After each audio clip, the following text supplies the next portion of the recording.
sure say you bring the party back to power. Sinipe. Sasembu ha woka no nye we beka don ye hwi but opem one. Sinipe. IGP fufura but the man say me di me jai monda. O say and still me baboko school na obi akade wo ma me kotwi tu a me ntwi tu. Me ko abontia Ghana for catch them so Bempah ko catch on crop for say Mumfa Kennedy Agyapong brad ye beto abama ba better radio so na me ka mo say mo suspend me what be that Sinipe. I am communicating job na mo de ma me say communication director ya call election ye lose and a Ghana for communicate to deputy communication director on your grassroots person or say ko catch on party for no and I'm communicating. I am communicating. Am I not communicating? Sinipe. One of these cano. Owusu. No. Is same Ramaye. Never said no. Sinipe. Dear Mr. Speaker, watra ehye watra mrano. Mrano manu tumi mane ye dia waye. Enu ntina ye twena dwen agina so say. Onhwe mrano no an bi kire bi say mrano de baby of fire in the weti. Nti ye correct ye.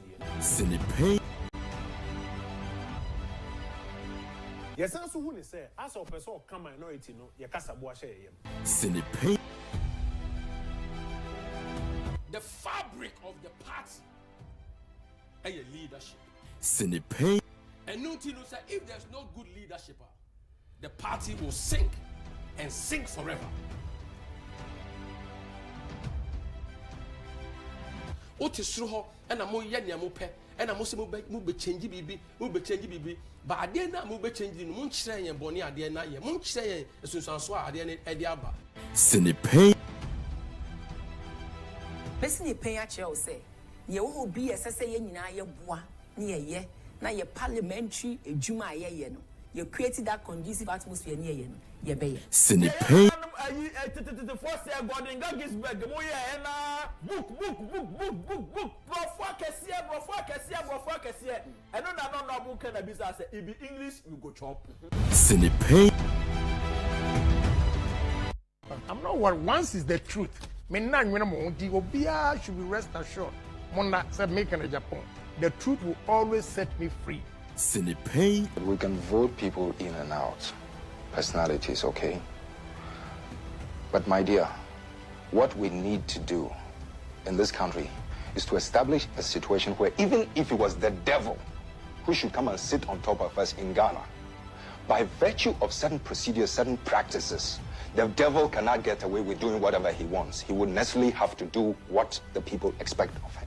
Sinipe. So what they are doing, some of us will not keep quiet. Some of us will not allow you to destroy this party. Sinipe. Whether you like it or not, Ghana, for the youth of this country, I'll put my life on the line. Anything that is wrong in society, I will say it. Sinipe. I noticed that when the finance minister came to present his statement, for the first time after the inauguration, the swearing in, the majority side was heavily populated. Mr. Speaker, that notwithstanding, Mr. Speaker, we have witnessed what we can best describe as an Azan budget. Sinipe. Let's not party more. Opesa wono, ube use position, and the best sabotage obi. It will happen. So long as Nyakopama Hodin near Betinia Kasa, near WhatsApp platform we know. This we will say it every day to make sure say selfish individuals the minia omo person omo ya niema to please their own self. These people think they are smart, but I'm here to expose all of them. Thank you, Tono Mkoyeno. I am telling you for a fact, it wasn't a thank you talk. It was a campaign trail for Baumia. Sinipe. Enipa wa bra pen na se beginner for you. Say the pen necessary do man shanisa. Say polling station for na any delegate for to Abama Kennedy Agyapong. Owia obehia polling station for nyina adwo mo haw. Me say offer. Me see and see asa frame me bre program is and kasa no nti na wo frame me. Na ka chem say wura wo kan asem say na ase wo twatoro Sinipay.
The party as a second of one who said, coach, what they were doing,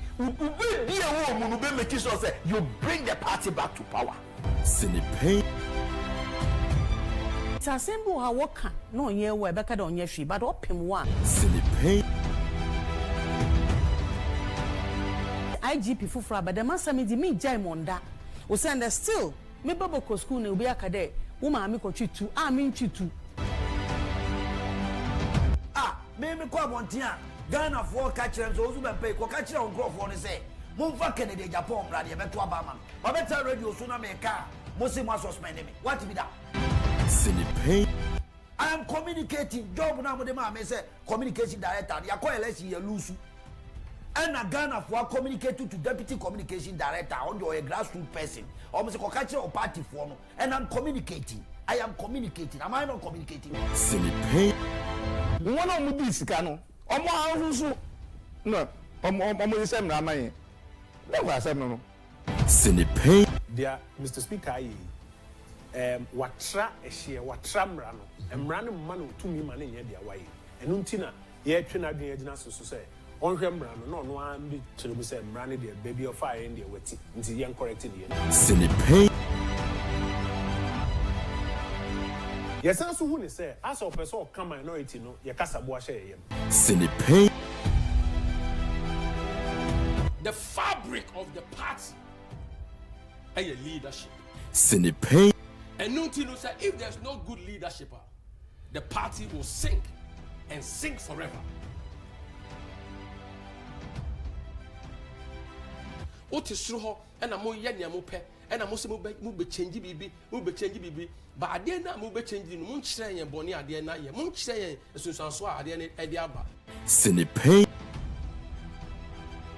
Person pay at you say, you will be a say in your bois near ye. Now your parliamentary Juma ye no. You created that conducive atmosphere near ye no. Ye bay. Sinipay.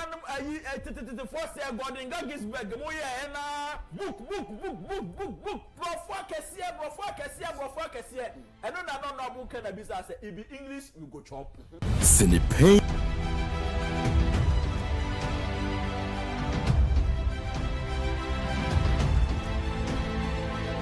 Sinipay.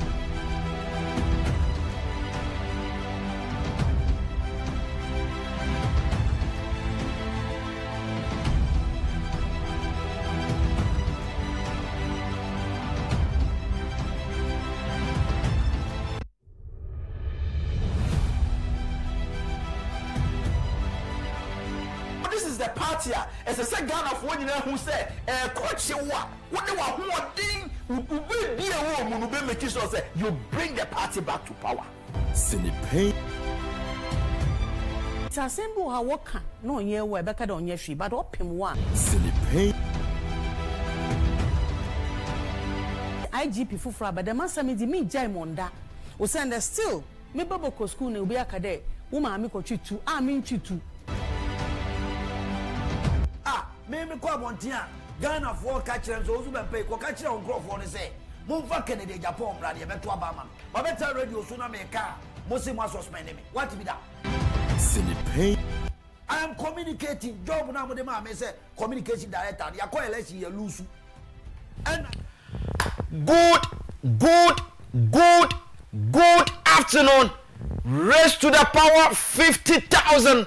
Abusiama ya mo bibia kwa aba na fe ya no bibia se enfamra Sinipay dwumade so ebra so se ye de ebre wo Kyei national so se fi sabre ekosi se no nan ebebo minu mienu ane ye de ahyemu ye fra me Anthony Kofi Inkum Daddy Mr. Inkum enemy din you can join us here live and colored on Net2 TV GH on Facebook Net2 TV GH on YouTube as well.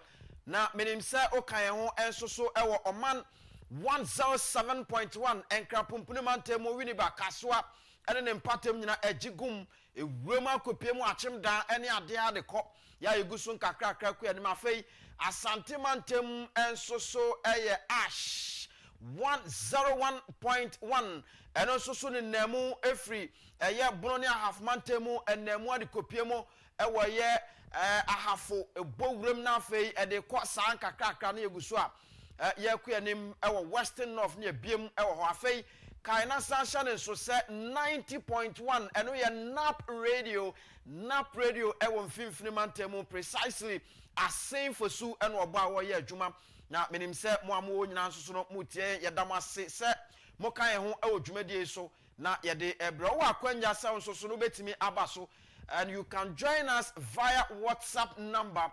0240 02405508 990240550899 now fe wasene ede abafei on YouTube and Facebook you can join us now wetimi asene o comment enso so de abebegebre na yakan ede amakama na to aso akwanim check with your time it's exactly 2 p.m. past the hour 12 entieguso ya yakuyanim kakrakra na enne editorial no basa so ene de Ghana and come with Albert Asmani ya betna se ne yedi nkomo ene nkomo be ne yehwe ne ayehwe ene se enkonfo nam no mo kam second chance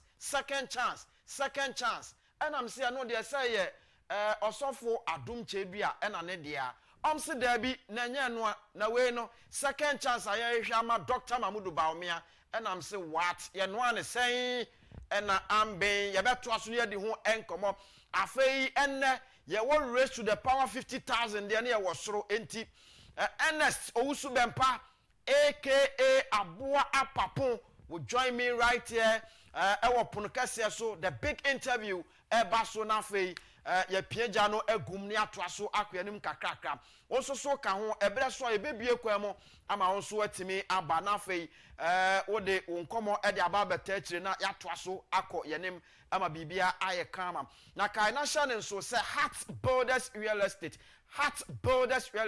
so wo pe fie papa atwa eye Heart Builders Real Estate so wo pe asase amanso ni ho a eye Heart Builders Real Estate afei tabia takum enso so eboayen emema yehuri yewoso yegina ama bibia ekonanim tabia takum eye dru papa emema ene yuso na enso ho mfaso pa de eye ma anwo dia abusua enya sem keto akwa ma ye na ye ho na afa ye mpeki bibi out of the lions mentality ye ba ye shase e de editorial no e de abrel ye fra me Anthony Kofi Inkum Daddy Mr. Inkum enemy din Sinipay ye kano senia etie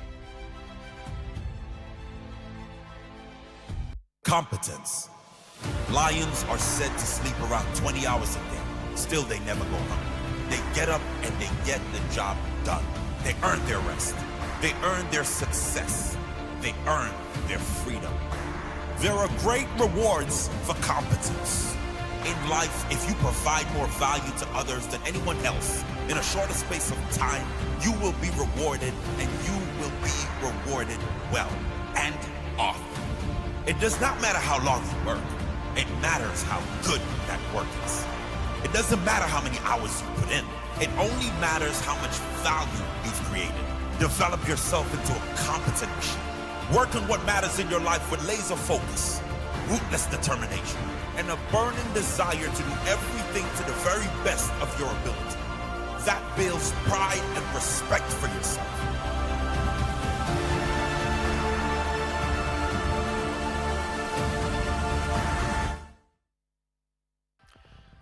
And so, I know the lion's mentality, talking about competence. Now, you can't be a competent, nipa benya. Nipa or ye competent, any nipa. Adia no ye function in sakra with me sorry who ni say, SSC ye ni say, emani ye. Competent, nipa, say, okase say na me pesa me ya, obeye, no wa ye ni ye. Ye wo nipa bebre obetima ye dede. But all the shannon sa adia no enko foco. And that is why I keep on saying, say, Kennedy or Hine Agyapong, anytime we are talking about competency, he's right there. And a no-go area at the Momoaka, but Kennedy or Hine Agyapong is right there. And indeed, Ono and Akwembiaso obey the next flag bearer for the new patriotic party. Ma yan chance ya na fe ye ninkomo ya frame Mr. Income na enkomo bi nam abonten ya ekoso na ade ba ko a ekoso ya eye me de and say talking about Kennedy Ohene Agyapong. Anytime that people are saying ana ye gina ha ne ye ka say Kennedy Ohene Agyapong or you be a we bi enuma any ade a nobody no one and what me about out about dispute that fact say Kennedy Ohene Agyapong emie enuma enti e ho ne de yemfa ntwere ba bia etwere now ne omo peso omo ye nie yesi se ontimi nkyere aboa na afei opeso ose ne bon enti enipa bonfo bi I'm talking about Kwame Talabe your friend is saying Bono Mantemo New Patriotic Party Wam original chairman enono Kwame Bafo Abronye na sem ena making baby o bi anu ontie me ono ena oye your friend is saying the CEO edema Ohia Industries na Ohia Industries no Sasabonsam eno ye the managing director for that company enti eno de omonko amasem ne ompeso omo ye bia no omonye but now enkoma omode na mabonten ya omudie nipa hodo a sabe omode omafu enenam no kra ba kwa me peso obi ate ase enne se ohun se obi edi Dr. Mamudu Baumia chi at this time se yefa Dr. Baumia emfa ne mra se nipa no eni Ghana hodo na mom se nipa no ordinafu anu ordinam because Kennedy Ohene Agyapong omo a eye adwuma ma Kennedy Agyapong nyina no obi ade odo anu ode ye adwuma ma Kennedy Agyapong but when you see people working for Dr. Mamudu Baumia at this time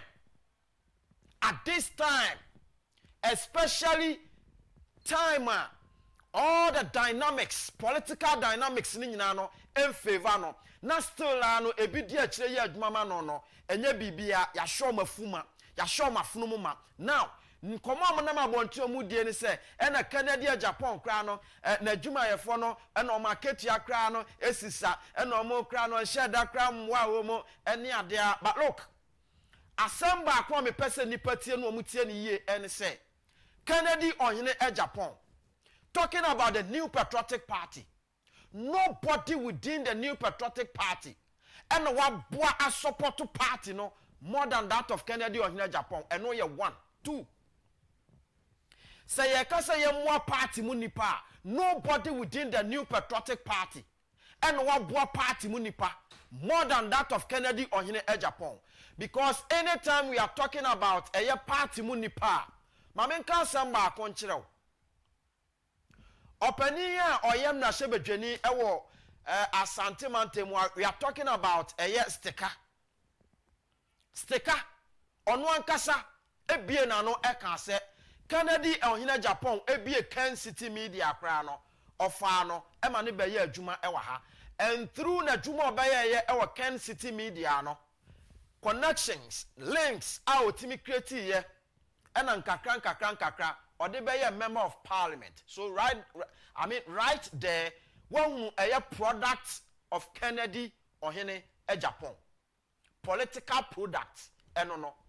Afesia they are not to nchenya. Owura Agima Mensa, is it Ban Agima Mensa? Kojo Ban Agima Mensa, or a former sports director? Or be a member of parliament, or Boase or baby. Or no so Kennedy or Agyapong, the political products bako enono. Now, we are talking about a former Greater Accra regional minister. Honorable Titus Glover. Or no so another political product of Kennedy Agyapong. Kennedy Agyapong fa na jumam eboano emani ye adwuma enodi wura baby awura. Yenua fifi buafo anansen na ono no kasama cocoa board no ono so Kennedy Agyapong man adwuma emane ye. And so when we are talking about a nipa Kennedy Agyapong aboa wo mu politically we cannot yentimi mpon kan enwie. And so that is Kennedy Agyapong. He has impacted a lot of people. New Patriotic Party num wa blanco for baby. And so Kennedy Agyapong deserves to become the next flag bearer for the New Patriotic Party. Now, talking about all flag bearers Omaba Party num eko nyina started from Yera Professor Edubuahen. Albert Edubuahen. Kennedy Agyapong is supporting the campaign. Now, when you come to that of Yera John Ejekum Kufuor, Kennedy Agyapong supported his campaign. Talking about Nanado Dankwa Akufo-addo, Kennedy Agyapong is supporting the campaign. Dr. Mamudu Bawumia, Kennedy Agyapong is supporting the campaign. Now, those Omo Makana, Omo contested, especially those of you asking for second chance, no. Mo support amodeba party ni mo no ewe fa. Rather party ni mom and a farm eboa mo. Party ni mom and a boa mo. Now look, talking about Kwame Abronye. Kwame Abronye no say okeri ni nwa ya na adwene ya ne say sabe. Na peteshi sina egu na numu no. Ehwo nam ene Kennedy Agyapong. Was say a man tinea massy. Because a Dr. Mamudu Bawumia and Abronye pa. When him said Dr. Bawumia catch and say Uncle Didi Yera Archbishop Nicholas Duncan Williams atem because ono ama Christian no antwaba amfama no. And okan kofua wamo eka especially time omote say Yera Kennedy Agyapong aka say Archbishop Efreno and then the Bempah Archbishop Efreno and then the Kasa church and Akwaya Woodwar Kwame Abronye Kwame Talibe eti ye pe and Odimirika and woko didi papa natem talking about a Archbishop Nicholas Duncan Williams and nano Owusu Bempah Ernest Ebaye and was Debbie Papa we pan yetimi dinatam dia and ya was a patch obun kotoje live on TV a patch. When we are talking about the Christian fraternity, look, the kind of impactation Archbishop Nicholas Duncan Williams Ayan, you have no idea. All the religious leaders are omo Ghana ha nyina no omo nyina omo root efri papa no. Oti ase omo root efri papa no. Meka miankasa me sofo. Miankasa me sofo. Bishop Dark Iward Mills. Ni root efri papa no. And say Ghana hana ye wono ye ka asori a church or one membership pa ni base no e wosro pa na. You can never do away with Lighthouse a group of churches. You can never do away with Lighthouse. Ye wodom we Pentecost free wa Lighthouse and a wo. What you say? Sa papa in the source. Eye Archbishop Nicholas Duncan Williams. Ye nya Kwame Abronye Kwame Talibe e de sebe. Ono e kasa kire nipa on to 70 ma memfa nto nchen. Ono etimi bie nanum.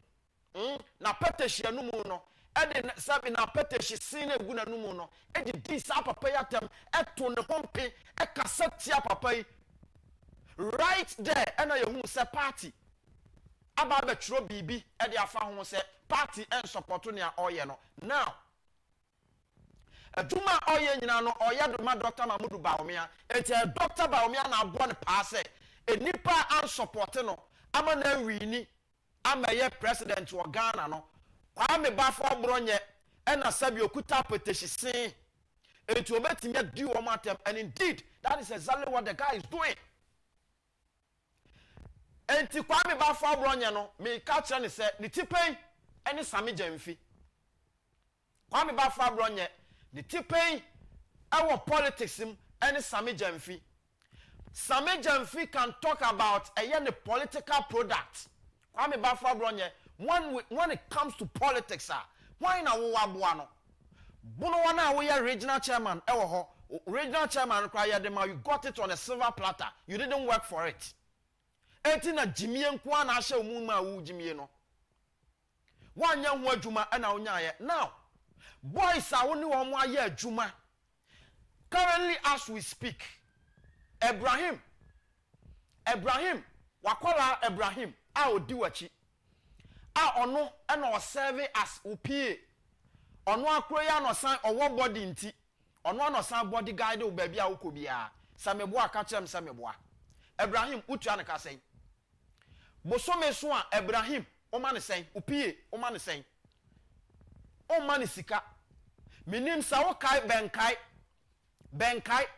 benkai ewo bono nyame adom na chairman Stephen Intim eboa no ema ni benya coordinator for free SHS nyame adom Stephen Intim chairman na eboa no ema boy ni nya adwuma ekoyeye.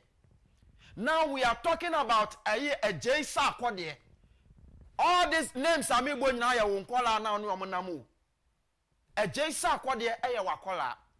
Today as we speak, national operations manager at the man one of the oil companies in Ghana. Sankora ni nyina no mu di wachi. Saturday ya etwemu ya akwala ba ko na odiwu Kwame Bafo Abronye achi. Anu one no ye adwuma. Sa akwala no na wutua ne kasen. Ushia boys na the only thing a we yama wo mo ene se apeteshi ena woto. Uwi anu ato aduane amamadi. That's the only thing. Chire nipa ba ko a wo opportunity a wanya ewo politics im wo de aboa no ewo bono. Wo wasam ne se bonofo enkai. Wo wasam ene se bonofo enkai. Wo ya papa ma bunu ni a onkai. Wo Kwame Bafo Abronye wasam a wo kan no no. Wo wasam no no se bonofo enkai but ade ba ko em de ne se abonofo nte se wo. Esan se wo nya bunu ni aya danko daadaadoe ana wo de bono akata wanim ba wo nya bunu ni ufri your friends Burkina Faso eti wudi ankasa de Kwame Taliban Talibe wudi no because wudi no ye de kakra wom French kakra wom wudi no and wona watu ano e de asi yenra Canada Agyapong ho now Dr. Bawumia na wo ye adwuma ma no Dr. Bawumia mra bonten no mekasa bosome so a owo nipa 10 a otua omoka wa bi adwuma a nipa 10 etua omoka but when we are talking about Ghana problem pa eye adwuma Ghana youth nya adwuma nye enti ye penipa obema ye adwuma ye enye nipa obedware address ahye na tade akwatena BBC because sorte brofo wo wasam a wokan se Canada Agyapong hia IMF fo a ontimi ne IMF fo enkasa because on tiase wo ho kra ya mesere na IMF na den ya enya besia na mokwaje wo ho na se ono atimi toto ne niama no ohia besia okohia IMF fo de o ma yeden e chese wo amambuo no on tiase you see enipa edi obi ba jeka achi nyina no omonte amambuo na ase because munim se John Dramani Mahama a ote akonwa so sesei no ofiri Northern region sabe Ghana fo ofisa Ghana fo ye no mu nyina ma dwene yepe a nti Ghana fo be ka se Your constitution ankasa ekasa yenye regional balance no. Not northern region, northern region, somebody from northern region. Edio mampeni sesi ya ono ne de barrier ya pe yes kofa another northerner esan de naba. Canada and Japan na semo kan say northern region wa hu say Arab lands e wo ho. Adwene ekasa eya amuntie. Adwene e na ekasa no Osei yewo udu northern region a yewo asase akese asase bebre egu ho adenti na Osei yenuanom northerners ebre eni kwan da se northerners ebre enti se ono ba be yo mampeni a he is going to make sure say Ministry of Agriculture or they call northern region proper transformation is going to take place in the northern region. Etiyenuanom northern region fankasa e support to say Kennedy or Agyapong emra. Time adum so ebaya a doctor for in the northern region Owusu torchlight and omo de ye operation. Na torchlight na wo de koye operation sabi light ni sisu kra no yetimi ya ne agyata wo ato nipa yem. Na the torchlight e kwa koye de sekan ne apaso ankasa ne ebeja. Kennedy or Agyapong right there or say there be let me go there. And a Kennedy Agyapong echo ho. And making sure so betting out to giant set at the amomwa a be power the whole place. Okay, say yenuanum nordness no monkai, omokai. And almost say Kennedy or Agyapong and omope. Otia say almost say Kennedy or Agyapong and omope. And nutina 2023. Na nado danko akufo-addo di animu ema Kennedy or Agyapong or support to the campaign more than any other person within the new patriotic party on one kasa born buga in favor of Obiba JK no enne na nado danko akufo-addo say wa hunu han no wa hunu se ne Ghana fo pe eye Kennedy or Agyapong because en see that say Ghana fo be kwa kwato aba ama a whole 30 polling stations. 30 polling stations within a northern region. Ebeba ne say omo anya vote. Zero. Ewo ho ensida. It is a sanity there. Not just a Ghana for area at that time no. Na ye Kennedy or Agyapong. It is sabi. Abronye nom ne nkwasi petitioner. Eya ne so no nko na yenyansani osori anu odi nkwase asem di se hunu oko parliamentar bisam eye MPP member of parliament omo parliament no na tie nsamo a NDC parliamentarians no omo ka about eye Kwame Bafo Abronye eti omo ye wia no appointed the doorstep of a new patriotic party national executives no say international executives no eti wo ehwe se Kwame Bafo Abronye on their paper a regional chairman for the party. How can a regional chairman for a serious political party like New Patriotic Party ejina ho din se hunu say na leadership no eti ho no mo hwe no omo ti ho no mo hwe no because oye adwuma e dia mo Obiba JK no Ghana for say omo mpe no wonim se wiase wo bre na wunya ena mfaso ba so but se wan mre na wunya on a silver platter untimi fa mo bra and that is exactly what we are witnessing under the leadership of Obiba JK. Lectures ahodo a oyeye na manfo na no amoka say Obiba JK the lectures oyeye and ama 2016 yenya vote massively. And yes, standard here the ane J baton nako. Obiba JK J baton na ni esi ye no minu mienu nyina ye nim. And so this time it is never going to happen again. MPP forcing no to Obiba JK. No second chance anywhere. No second chance anywhere. Second chance ya sorry. Ye radum chebia na ne dia. Eti ehwa na ye nyina ye beko. Second chance ne dia ewo ho. But second chance to Obiba JK, it will never happen and sit that MPP delegate niate. Kennedy Agyapong tenancy din no se derby. Party no ya tu nipa bebre atoagu. former officers yɛato ɔmo nyinaa to agu former ministers yɛato ɔmo nyinaa to agu former member of parliament yɛato ɔmo nyinaa to agu ɛmfasoɔ bi a mo ɔmo nyinaa so adentia it is a sign that here sankofo nyina yɛ mo ɔmo nyinaa kwan no ɔmo nyinaa ɛmmɛyɛ when we are talking about decision making body now they should be part of it Kennedy Agyapong and ɔyɛ ɛsɛ adwuma no making sure say all the former national officers ni nyinaa no ɔmo benya adwuma ni bi aba abɛyɛ obi ba JK no awɔ hen no wada kra until this time Kennedy ɔhene Agyapong the political disruptor se wupo se wumpo ɔno ana bɛkɔ na me say from Monday me the book bi bɛba ha aba abɛkan give and take mo amutiri mu dendenden ye wo nipa bi wɔ no mo a ɔmo bɛpɛ president adi no ɛna ɔmo hyɛ asɛ so ɔmo yɛ adɔyɛ ba Kennedy ɔhene Agyapong time anu making na adwen sɛ ɔbɛyɛ president kra no na ɔyɛ adɔyɛ ɛboa nipa Trimodin, modi trimodin, modi atena ho abanya adwuma na ma ya fitimu nkwala abremu a sika monya nyina trimodin. Kennedy Agyapong timi ka kira me se me ma aye 22 obi ba JK wo ma ye sen bra bonten na beka so oya bema nipa mo campaign ama no oya bema mra bonten no meka se ne madodo nie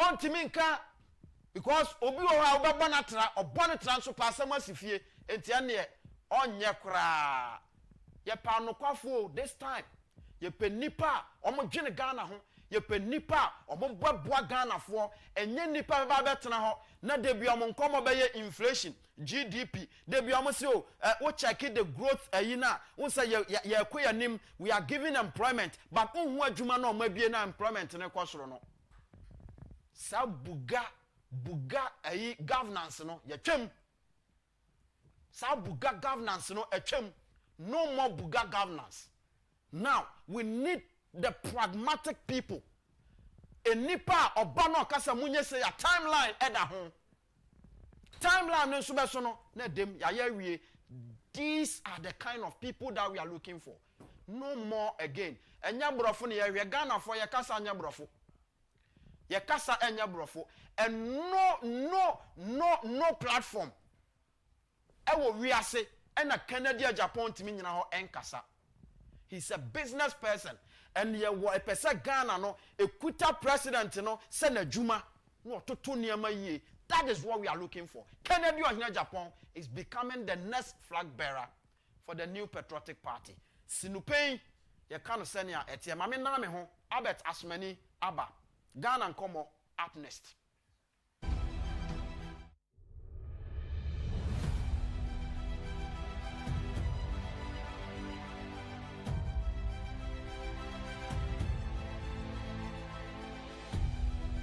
Anybody can have a dream, but a dream without action is not a dream. Your dreams should be backed by actions.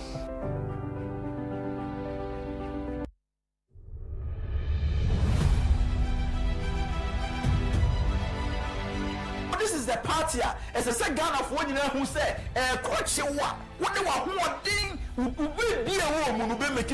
you bring the party back to power. Sinipe. Tasembu ha woka no ye we beka don ye hwi but opem wa Sinipe. IGP fufura but the masami di mi jai monda o send still me baboko school na obi akade wo ma mi ko twitu mi ntwitu me ko abontia Ghana for catch them so Owusu Bempah ko catch them on for ne say mumfa Kennedy Agyapong brade beto abama ba beta radio so na me ka mo se mo suspend me what be that Sinipe. I am communicating job na mo de ma me say communication director ya ko election ya Owusu and na Ghana for communicate to deputy communication director on your grassroot person or mo se ko catch your party for no and I'm communicating I am communicating am I not communicating Sinipe. One of the sika no omo ahunsu no omo isem na amaye never asem no Sinipe. Dear Mr. Speaker watra ehye watra mra no mra no ma no tumi ma ne nya dia waye enu ntina ye twe na adwen agina so say ɔnhwɛ mmara no na ɔno ara bi kyerɛ mu sɛ mmara no deɛ baabi ɔfa yɛn deɛ wɔti nti yɛn correct ne yɛn. Sinipain. Yɛsan so hu ne sɛ as a person ɔka minority no yɛkasa bo ahyɛ yɛn yam. Sinipain. The fabric of the party and leadership. Sinipain. And no thing say if there's no good leadership, the party will sink and sink forever. What is true? And I'm more young, I'm more and I'm also move change bibi. But I didn't know move changing Munchray and Bonnie at the end. Munchray and Susan Swa at the end at the Abba. Sinipain. Listen, you pay at your say. You. All right, welcome back. And my culture said, power no, raised to the power 50,000. And he was so, ya shasi, ya be kwana to Albert Asmani atanase, ya the Ghana and come ya de Ebro. My culture said on a big interview, no, Ernest Kofi Owusu Bempah, and so eba na ya tuan komono so akwenim. Onso ya bemu akwenja na afi wa bembi, ama bibia ya kama. My messages no. Emrantem said ya beya yebetimi akan ntem ede amawo na yatoa so akọ yenim na enen koma ye die no second chance me de minima de kodie na ebia na Albert Asmani the political zade wahwehwem ehu ade kodie a yebehwe na afi yetimi edi hu nkomo na second chance no mo kan yes second chance to Dr. Baumia, second chance to Obiba JK. Enti yabehwe na fe yetimi edi hu nkomo ama bibia aye kama. Albert Atnase no eno ne nkomo aye die na NS Owusu Bempah so beba na ato aso akwanim. Ye fra me Mr. Inkum. Opani boko de. Mr. Inkum boko na so e. Nyame adom me nso me ho ye pa. Ye nyame ase. Oluki good pa. Ai seja wa branti. Wa branti. Hu anam se ya. Wo se lawyers ya GM do mo court unyanye lord ya so odwen ho because law be fatal ho nso de nkamempo ho nso e bia okwa agese ebom de agese pa bibi kakra ma ogina so wahu your honor wahu nanim say anya answer the idea do ko akufo-addo and Bempah chambers na do the oil height mate oh but so you said Julius the brand so ya me height oh yes one ga sana bodo so Ghana ha o ya ni adin brutal bodo so I say bibia be come it is well now nkomo a eda pono so yes yeah second chance for Obiba JK. Second chance there meaning say sorry. Ba baby enam no me nhye dante ase yi. There na aka fa ho. Mr. Inkum medase ma me nchia ahwefo na atiefo nyina. Me say enkomo ye enra ye DB ye hye bi ase a. Yes. Na aya na sere say afi de omo a no mo ka se ono anam kofo no so omo pe no ono anam so de afi de ma so ade no mpo de MPP no obi akwa ye ma no another chance ma ne ko ntie na ye ma ne nko omo starting sa issue na Mr. Inkum honorable Ken so be kai a kopie mo mampon ana ko shooti sa second chance ade ne down okofa the late Professor Duboahen asembae ehwa na mo so manfo asaje tu because you see the history of MPP didn't start from President Akufo in 1996 when it comes to the presidential candidates. It started from 1992. 1992, you see, and Akufo we bring himself President Akufo Oba 1996. Mr. Inkum 1992 MPP presidential primaries. Now President Akufo ka ho. Only do one he contested in 1992. Na ne enwa wanu mpo ni se 92 President Akufo nim de otoso 3 what I say President Akufo otoso 3 in 1992 ana Professor Duboahen ewini ye 92 but amuko election wie ye no taking into consideration ni niam nyina ne personalities involved and MPP for no judging who dinam say no Professor Dubois I didn't call 92 no. Yeshwe na hoɔden ene hawa enipa Ghana for voters ni gini tum ni saa de na. Yeshwe the odi third in 92 no the then J.A. Kufuor. Yentoma no 96. 96 obi aka che wose na Dubois henso no yare na oboa. April 30th 1996 at University of Ghana and Omukoto Sabano. Professor Dubois contest TV, President Kufuor contest TV, J.H. Mensah contest TV, Dr. Sansebi contest TV, and Crofons here contest here no, and President Kufuor di kind. From 92 he was number 3. 96 he was number 1. He won it. Professor Dubois here didn't call 92 no. The party didn't give him a second chance. He became number 2. Obedi second. Only 35%. It's where from MPP history say it will be a man a second chance. No? And it wasn't like a Dubois Henso no on one occasion say Uncle Bim and I say Yare said a bit of a chairman sapes with and you are going to no. Yes, I net here. Oko contest 96. But the party people realize say, you see, that is why we always say, they should go and read on marketing and brands.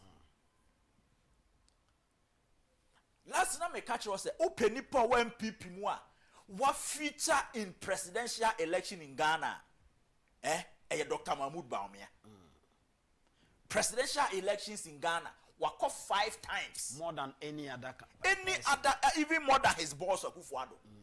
President or the same former Vice President Dr. Bawumia were featured in 5 presidential elections, 4 as running mate, 1 as the candidate himself. Enti Wontumi nkyem say when it comes to Ghana, any party are marketing one. Obi other than Dr. Bawumia. That a hono mijitum ya marketing. But the crazy woman say, "Ope obi ya marketing so ya koya ya anton so a Dr. Bawumia." So that is where Nkofoti as say, marketing is different from acceptability. Say a beji watum no, different from say a de oko. It's as a sebi you watch a blessy kwa wa. Omo de ban no pedro ni mo sa so ade kofie. Bebre. And all watch it do so I am 1 3 times and sade achi. Because that should tell you say obi de be come market there. Now so product no enja papa, product no enkofo nyintu if your product attribute does not do not resonate well with the Ghanaian electorate, yeah. So second chances. Ask yourself. Here is the case. Dr. Mahmoud Bawumia, since the year 1996, President Kufuor 39% in presidential election. Open people candidate were performing poorly in all elections since 1996. Dr. Bawumia. Samum. Mami Mao, you know figures. 96, President Kufuor 39%. Fast forward 2000 election, he won the election over 50%. Maybe what? 2004 election, President Kufuor called the second term. He won over 52%. Maybe what? Again, yanko 2008. Nana Akufo-Addo ebeji baton for President Kufuor. 2008 first one, Nana Akufo-Addo got over 49%. And he led even the first one with over 100,000 votes. And you call second round, you call time, you call Bibia Bedru yeno. Na Nana Akufo-Addo and 49.7%.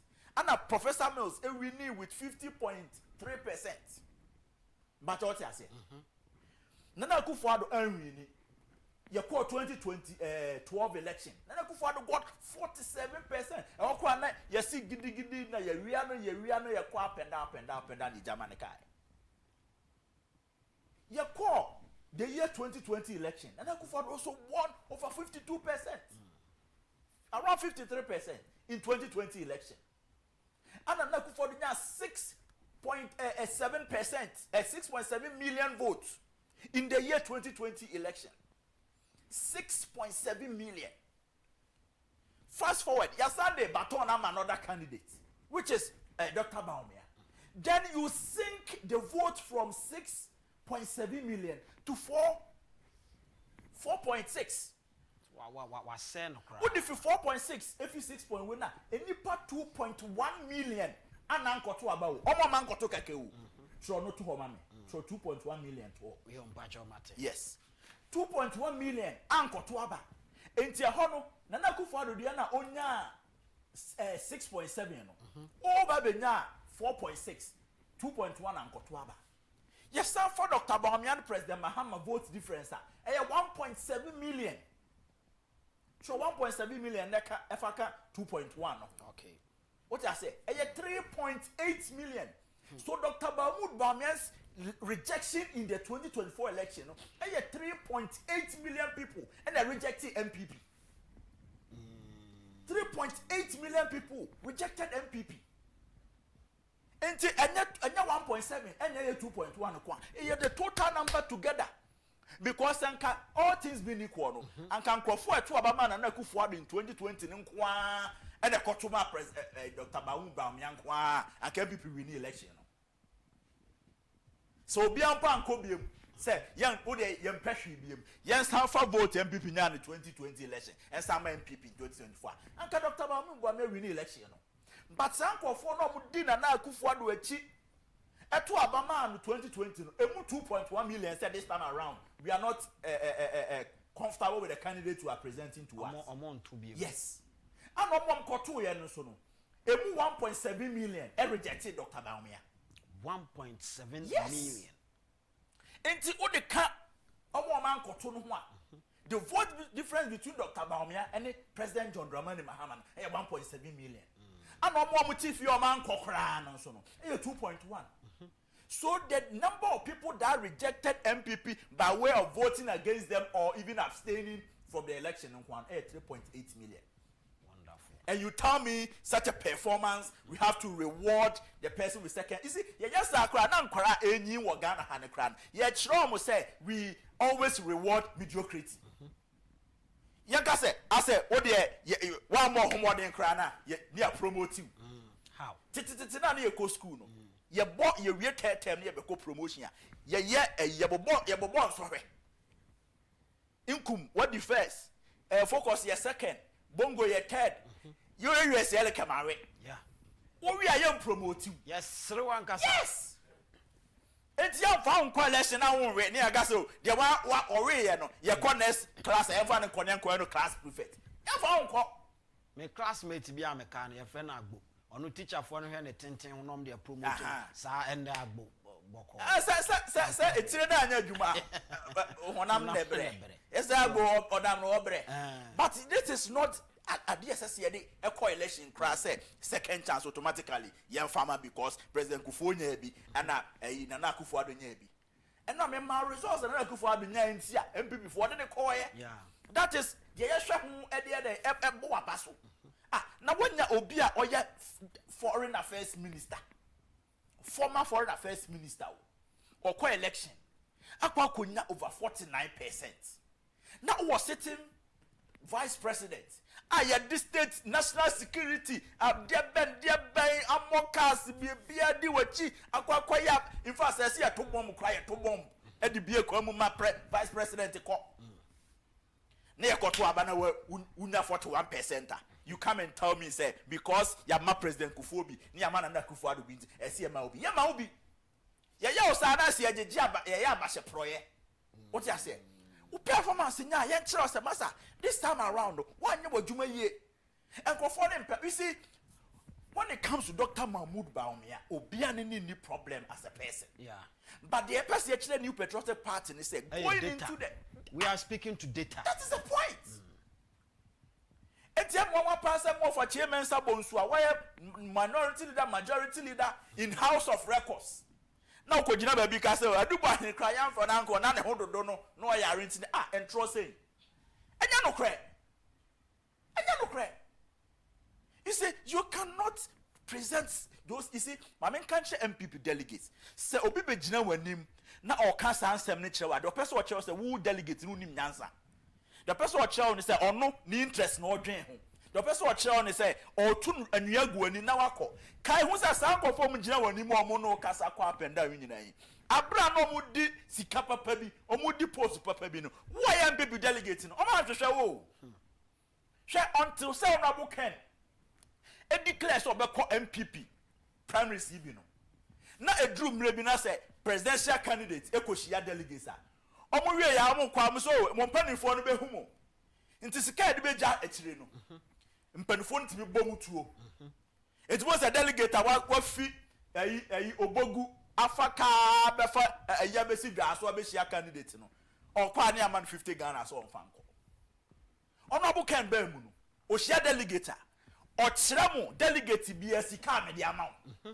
Into delegate parents. Yes.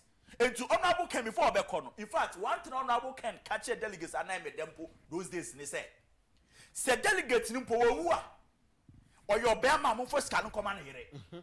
Or your bar mo first can come on ku. Senikuni am faman and no fa oh yeah you are more moody.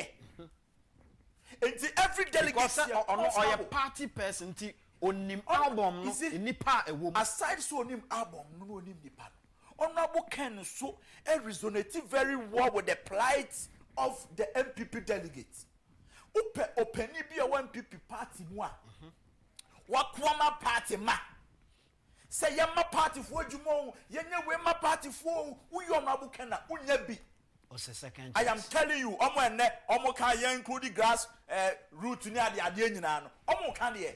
But the grassroots fighter, the grassroots defender, a honorable Kennedy Japan. And Obi can say honorable Kennedy Japan etimia pushy amana drew level say now all the former party officials talking about former MP, former DCs, and sanko former parliamentary candidates. Obi asemo kan say then it means therefore that it is Kennedy Japan who can also push amribi abeba no so we MPP ni akuta card nko ade a obi abeto abani le crepe woman say honorable Ken yemfa MPP pani bia wa Ghana ha omo ma be di atwam in fact include the buzia no ayi what they saying dombo nomne obia include all of them. Nobody has fought for the freedom of MPP's delegates and I say MPP members and honorable Ken Japan. Honorable Ken there be about MPP for bonitri to be na Ghana ni be watching. Honorable Ken call for his or her rescue. And the man has sacrificed himself, everything. In fact, everything that honorable Ken has, including his reputation and his dignity, he has sacrificed it for the people of Ghana and especially MPP, grassroots people. Now, this is the manner. Wontumi ntina be and to I mean sure. Opa je wadwen so be go honorable Ken de masse bibia person o kan kafa no ukoduru from for nim honorable Ken. Honorable Chairman Sabonsu enne odi me say honorable Chairman Sabonsu constituency bia no odi presidential candidate bia chi na koye. Honorable Chairman Sabonsu onye obi a support ni colleagues MP so. Tam oye MP mpo no. On fisuame emeye campaign emma e wo cheche bia se. Honorable Chairman Sabonsu entena kamu enko kasena na nkana enko bole bamboy say MP bi wo bole bamboy ne ho no ye se ntokwa ni mu ayeden enti okokum bia ma no ono ane ho kra wo lusu no akoye adwuma mo bi Honorable Ken Japan name any constituency in Ghana ono on find personal resources enko honko support candidate no any party every constituency bi Ghana ha bia Honorable Ken footprint wo na Honorable Ken edu ba bia ekumwa ya diama party no ni ehia ya hwehwe mema na ehu omo a Honorable Ken yi na ni ti sei na ba bia temdin wode ne wedie na ekon agi MPP for na ogiria na obiti baby na osopa.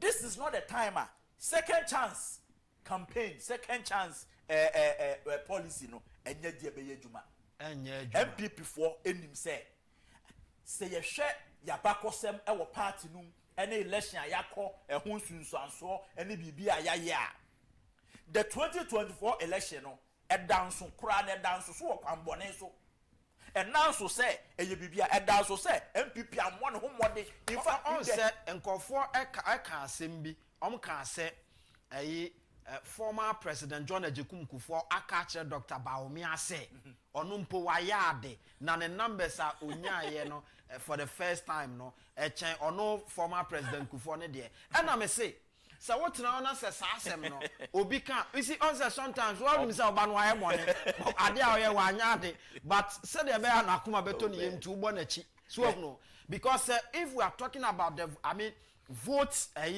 your friend is saying vote differences. Yeah. Talking about population, no. Yes. Those days, former President Kufuor there, and a former President Kufuor also campaigning, no. Now, the party ma Bermuda. Me say, into only BBO original campaigning. Unim card that President Kufuor the campaign. A that scene, and the beetle, ma potroka, and I know what the name. At that time, the militia for cry, you were saying CDR for cry, the MPP for it. Omu need any proper security. Missy 1996 na President Kufuor e wa bakosem o Ghana ha na yebuzi amre so na President Kufuor na ne hunye hu obi akra ni empanifo bu besa aboa no de ne huhu e na ewe ne bo abra ye kwa bantu no na candidate o ye powerful in Ghana e ye Dr. Mahmoud Baumia bibia Dr. Mahmoud Baumia hia bia de man e te sesikani ba wakotro exams na wa faili Wontumi nka say ya man good teacher. And now wontumi nka say textbook bi no ni bi. Bibia nipa hia so wode call election mu Dr. Mahmoud Baumia was giving. Edia ne yam farmer. Bibia ni wiase anensanka. Enti say uye sikani ba na ya trot ya ma books, ya ma bibia say fakotro software na ko tro so we na wo failure. You have no reason. Dr. Mahmoud Baumia na ya je ne so sikani ba. It was about election. He no or like a oh, Bibia. It is a now all person obe to Niagu Mouth when he said, Bumpo ya the chair President Kufuor, a draw. I had to say Chelsea players, any a Bofakotano players. Aye, now Chelsea player, Alcobono to Bibia. President Kufuor cried Dr. Mahmoud Baumia, any time mentioned 96. President Kufuor, he should be ashamed of himself, say, na 96 election 39%. Ya ba ko yani mo abedu the year 2024 41%. What's the difference? 2. Hey, until the percent all the time no, what do you want that form no? Ya sick now the chichore. What about those ahead of you? What about the those ahead of you? Nana Akufo-Addo as just ordinary former minister in 2008 got 49.7%. Now sitting vice president who quite do commandos in ammo casting in a diwachi wako election abano kunya 41%. Oh hano anka ni person do hoto no now they compare wo results now say one yard no eh immediate boss no Nana Akufo-Addo's performance in all the elections presidential elections he has ever contested in far better than Dr. Mahmoud Baumia there. And then what tried to 96 na go compare President Kufuor there 39 and President Kufuor na assemblyman cry powerful channel. 96 President Kufuor go presidential election and the position what in Ghana. Ya ma bibia wo hia bia da ko election. In a prison ni there been for to who go on so a the two who na say who say one kasa ni don't even qualify. If the only Yasika Dr. Mahmoud Baumia won say obe 96 e dey 41 na to President Kufuor 49 one 39 one na maintain say and then one kwhwe the immediate boss Akufo-Addo. The first time we call election, he got over 49%. Until no second chance. Second chance, they send the Okajichin record. MPP delegates in Crown Famano. MPP delegates in Omni Party, Nabakosem Chen, Dr. Mahmoud Baumia. Samu. Dr. Mahmoud Baumia, Ben people, 16 years in. Parties, you are 10 and 92, 32 years in. And to a woman, Omni history, Dr. Mahmoud Baumia. On your who about to Abontin Punu. Abontini Punkino, a Shabusia penny them. It's you know the people know the history. Into a baby drew. No coca catch rum say, why ya the chair president before no catch us one yard the chair president before. Because Taba President Kufuor contest election in 1998. Not yet to own a box that the GG Yasika. We are seeing soon. And no one near to a begu. Said Diana Okoya, Nessie where this Kaguman. enu na ne to aba edigu ye baby o ye hye no ma ansa na kra ye dia bi sa ebeba no udi se ba na nko esi piaso na bi gum dada enu kra no president go 40 bi konya 39% na wo ye the transparent glass box abesi wo obi anim se wa nyina wo bi bia abra okoto aba no kra that election day no uno bodyguard ne koy ya ma obi bia wo wiase na bwa ko failure Osei me de mo hwe president gufu anim 96 na mo fansa mamko ye hwe obi anim Dr. Mahmoud Bami anim ye hwe den maka che ne say this time around no ye mfa ne nkobiem opportunity the man was a golden opportunity but he couldn't utilize it to his the party's advantage and for that matter this time around yes the same ye de nipa foforo e de nako. Thank you for coming. Thank you. I will say where he dodo me de ade ni gina say the power 50,000 me who say but I say me be now 50,000 but me who say aboa papo so apie na raise it to 75,000 anya de sa or the beka 70 me do 75 no or do be to aba na hye how that as many the politicals are and me no AD and come on ebra so say kopo no kese so Ernest Owusu Bempah atena se kofi oye me name sek nti yetena se na ani giaba oba am ye din komo Heart Builders Real Estate nkomo ana me ne AD hwe Heart Builders Real Estate na mfa ho ne baabi awo bia so betime anya asase e wo Ghana ene kwan a obefa so eye kwan ba akope eno ane se obefa Heart Builders Real Estate so na watimi enya asase no enti baabi awo bia no bo modern se oni e bedi nkomo na yetimi aboaw ye won sase ne bi e wo Shire Hills ye won sase e wo Ningo Pram afei ye won sase e wo miamia hudo bebre kai na hye ne so se ye san so wo complete buildings a chese no ye wie complete house enti utimi etobi ama bibia ekonanim abusua bo modern na afei pia kira kwa na ye nin komo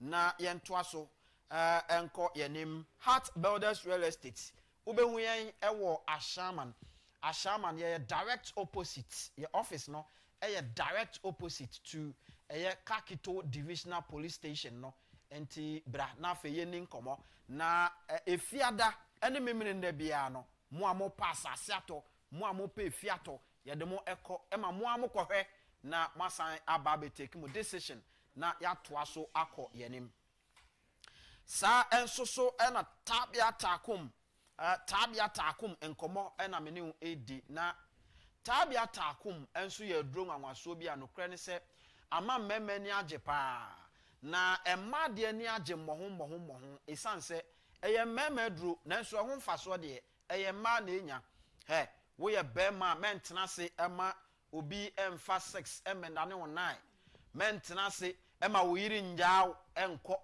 no okwa wasan kopa ne che se second chance ya sorry enti bomodian so benya tabia takum wunya tabia takum a eno ano no abusua pe ya kira kwan ba bia ye to aduro bia no nsa betimi aka tabia takum afei se open dodo na watu aton na nso sika ba ho de a frɛ yen ne ani nkomo e wo 0243 686861 0243 6861 na afei woni yen edi enkomo atoa so akọ yenim ebra so se yekopono kese so na Ernest Kofi Owusu Bempah aboa papo ono eye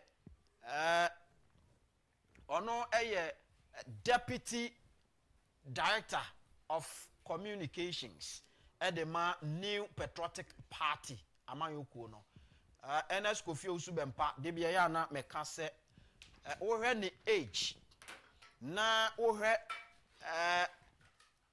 the kind of enipa ono omo anante e wa asase so a ebura adwen ne ntiase so Kennedy ohina Agyapong ofine no nante ye ahwibo mu nyenne yese abofra so hu nsa ho hohora woni mpenufo na ahwibo mti onna nante ache former president former first ladies ene omo aka nyina ono omo nyina ahwe abom na ado danko akufo-addo mu nyina no ono omo anante nti se ba political party ana politics a party politics ewo Ghana there wabene mu brutal Ernest Kofi Owusu Bempah aboa papon opani na ti say me Jesu mi nua na pom ti say nyame adom men so so me ho ye wugina yie nyame ni adi ni yie pa na emse ne no ba bia me free ba no na esenka me hye tuntum sawo de na esie se wonim se ojontuni dadi lumba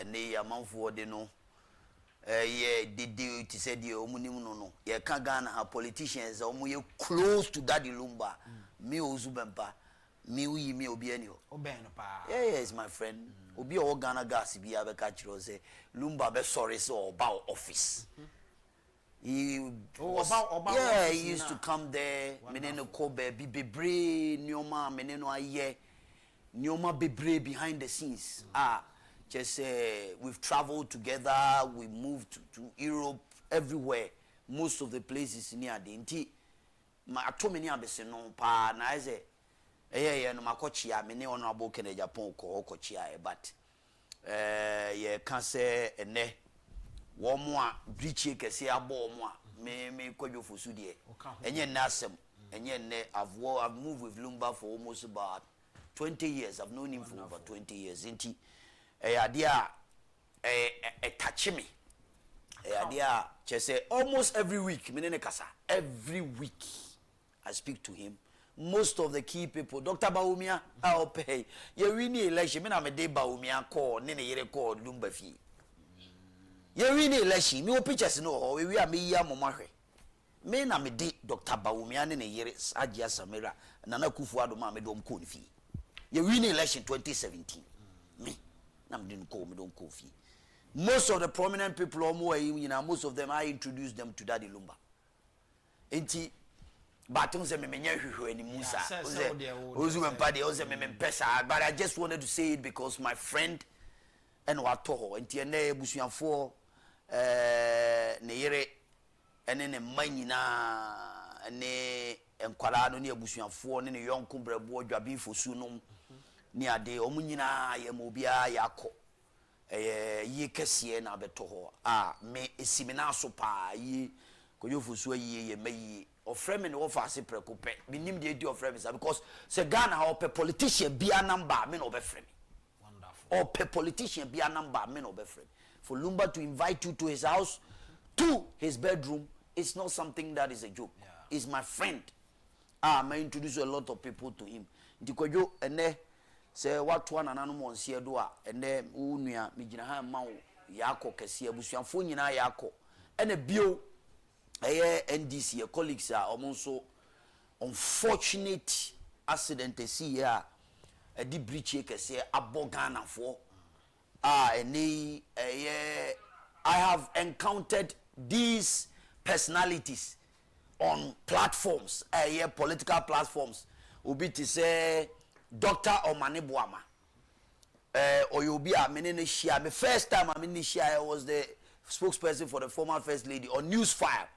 My first time I'm sure Manebo man, he's been somebody minimuno for a very long time. Obi to say Mutala Mohammed or you'll be a meneno akobanta on various platforms, GBC, other areas, all platforms, Bibebre, Yakasanti.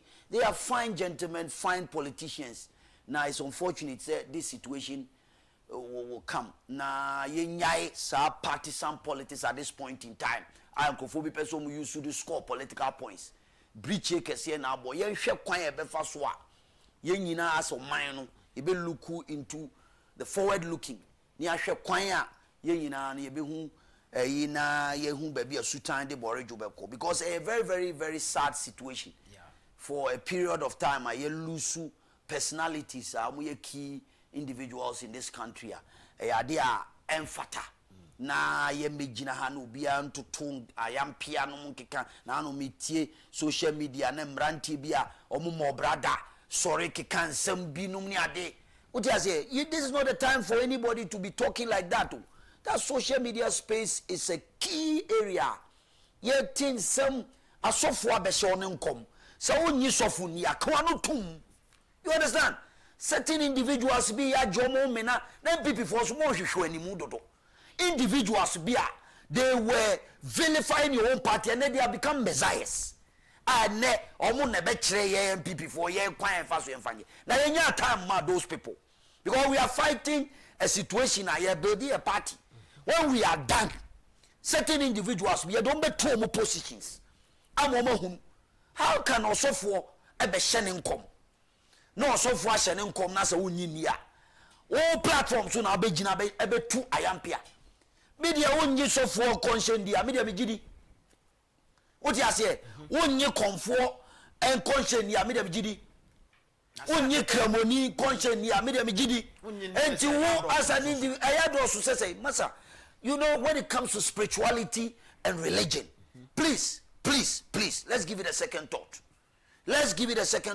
It will be unwise for any individual or so unwise onye intelligent oni munyansa and obe question so mam or you nyamidi fobi in conscience na wo no be twentram no abetwa ne mpoa kawa no tum o ti ase onyi ni o so onyi di o de kawa no tum na commission in flow edi fu abesen ko bible mu ebi abesen ko na do mo hye commission na ehu chen we kura o ti ase enti se ye nyamrante o se bre ne beba na wie ya emrantie totofe wafo ne nyame be fo mu de o ma ya adwuma ana me boa so young ones we believe in you o mo hye kom no o ti ase na manfo ye ntie ni ntie ni ye nya ho adwuma na o ti social media wo kwakwa chat se wo ka de osofo bi abeshe nkom a wo na ba be question the authority osofo bi ka say ma who are you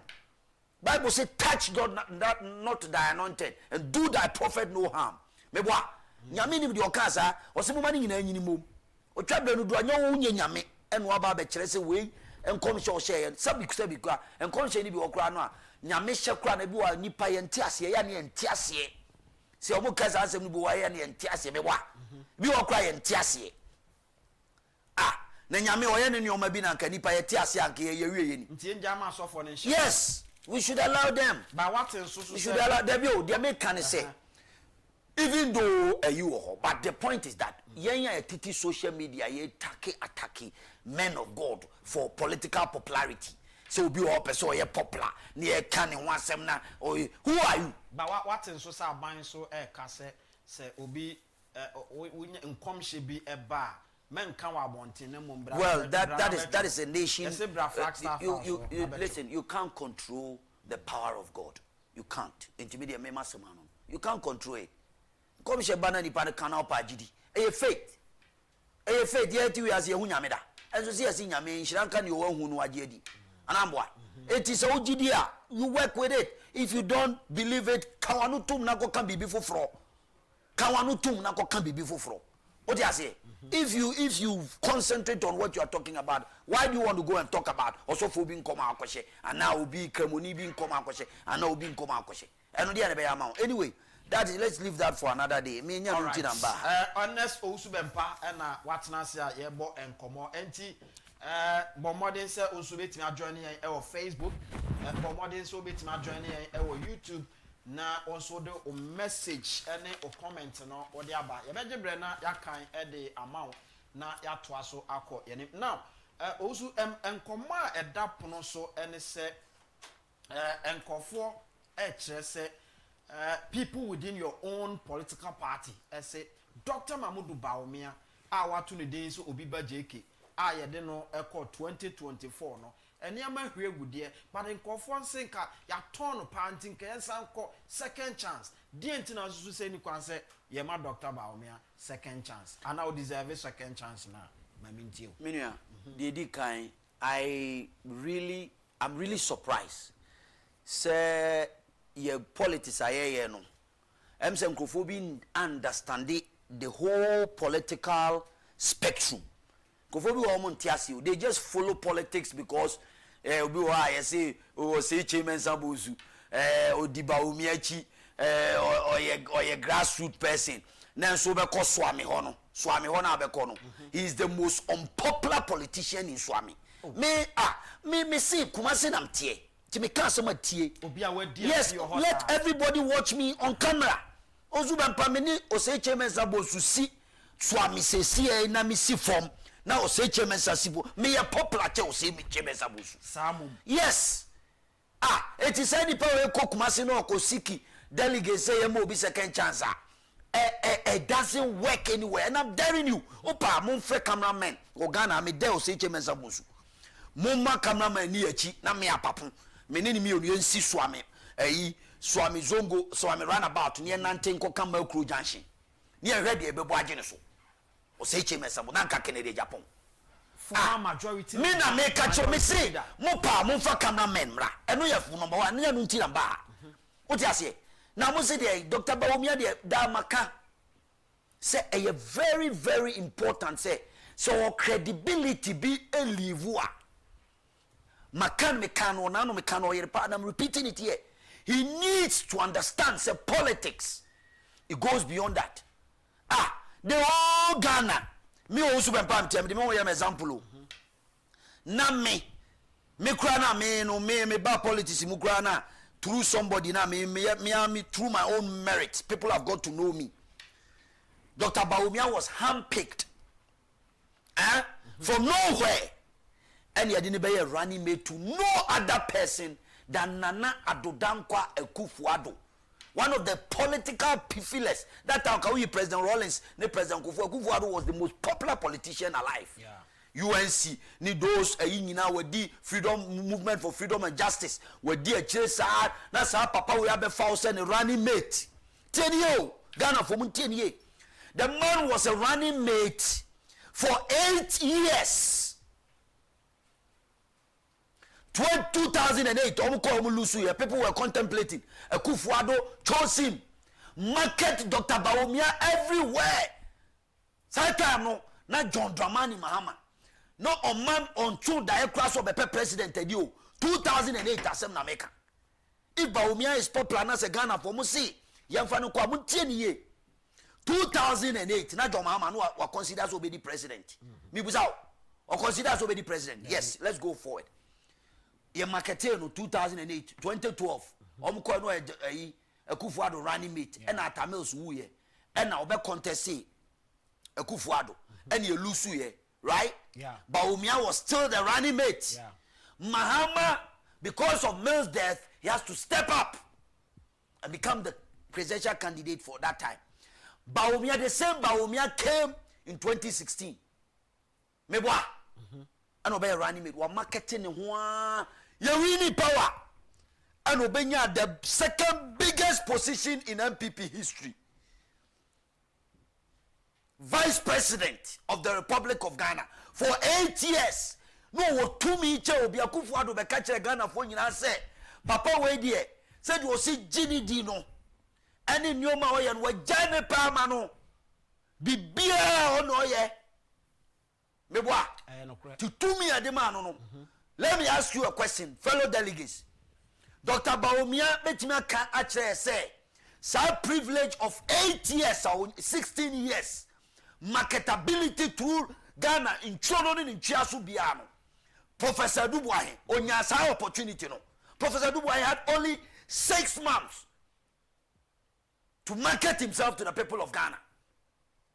And onya that figure no. MPP rejected no. Said the Osei chairman Sabosumo Kase no yarena one contestant. That's a fallacy. That's a lie. That's not true. Who's in the pain? Yes. Dr. Bawumia 16 years. Professor Dubois when you had that opportunity. J. Kufuor when you had that opportunity to be a running mate for any other candidate for 16 years. Na MPP party na di say 32. MPP party mpanifo amuti akira MPP party di say 32 years. 32 years chem 32 divided by 2 years me busa then na pesa oka na just say MPP bobra ye ba ye se ba be political Dr. Bawumia kwanya the political limelight half of it. When to me and for I'm a jaro candidate, a contest election. Watch me, I'm a lose abysmally. We'll see another opportunity for a second chance. So I say, we'll go catch a wine and wine betty.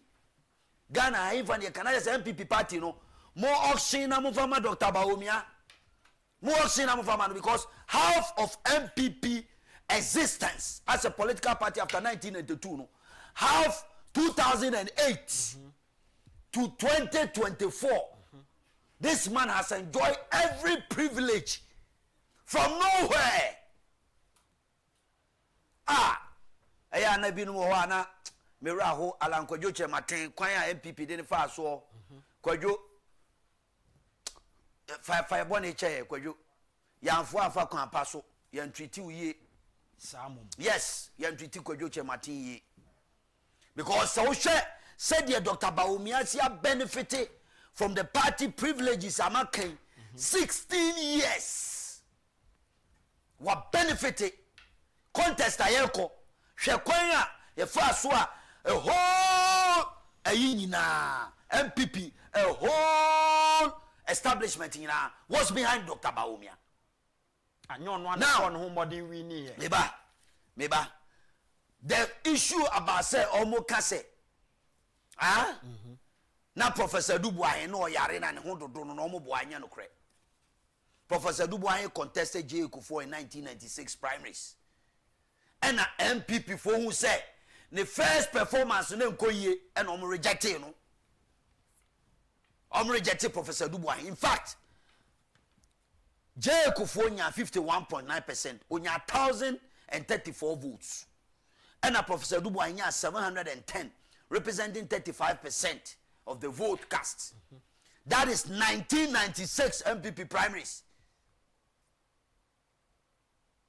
18 sa Liza omde ko around to say Professor Dubois na ne ho dodo no enu nti na MPP for to abati ano MPP for amana nko biom no it's a lie or contest and olusu MPP for hwe no na ne resource no nya ne national level na nei Bawumia ne resource o nya no ye be keka bi ni a kire MPP delegates ba me pese me building a picture for everybody to understand say MPP mo bia ba mu niema obia 16 years as a running mate for 8 years and a presidential vice president for 8 years ni asan be ma another opportunity say san be lead party ni biom for another 4 years there o de kan wa 16 17 18 19 20 years and Dr. Bawumia pese e de ma no di party nanim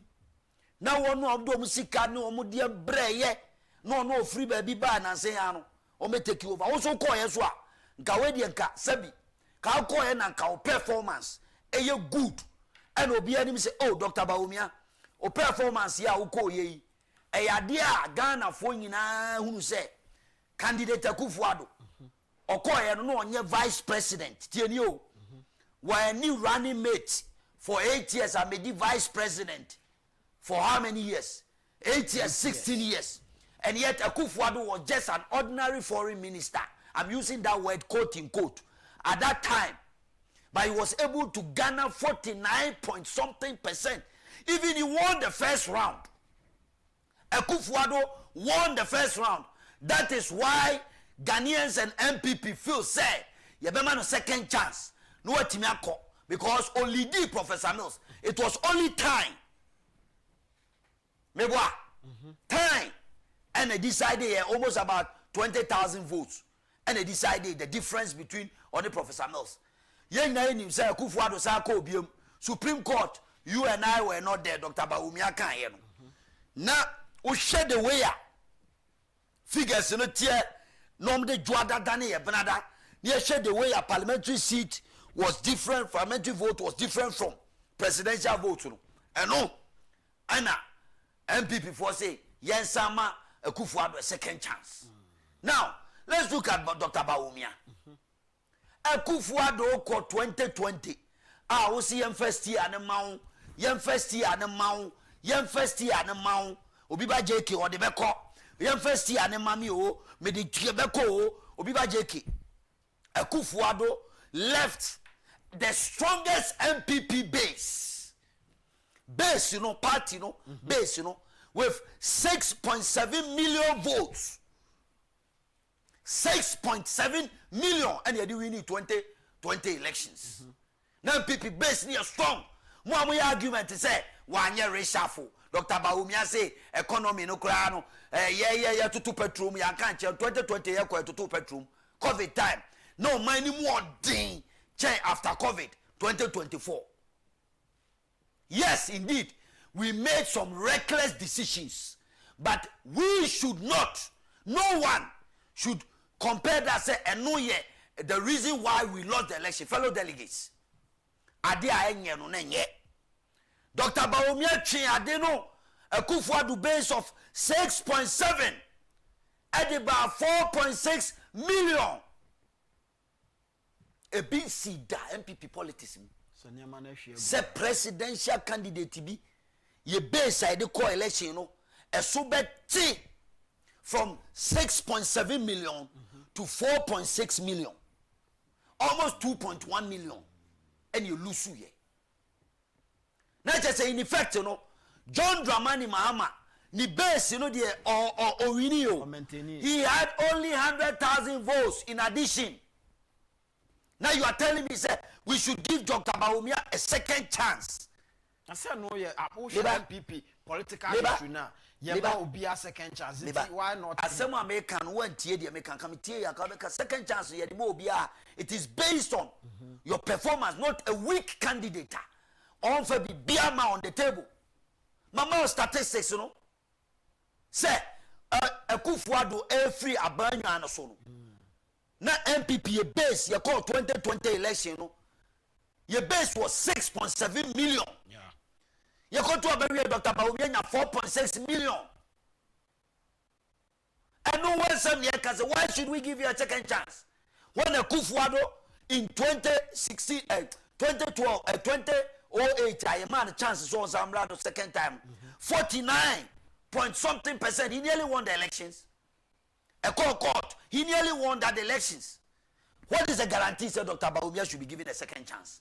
When you base, I see Anya cry in 2020, you 6.7 million.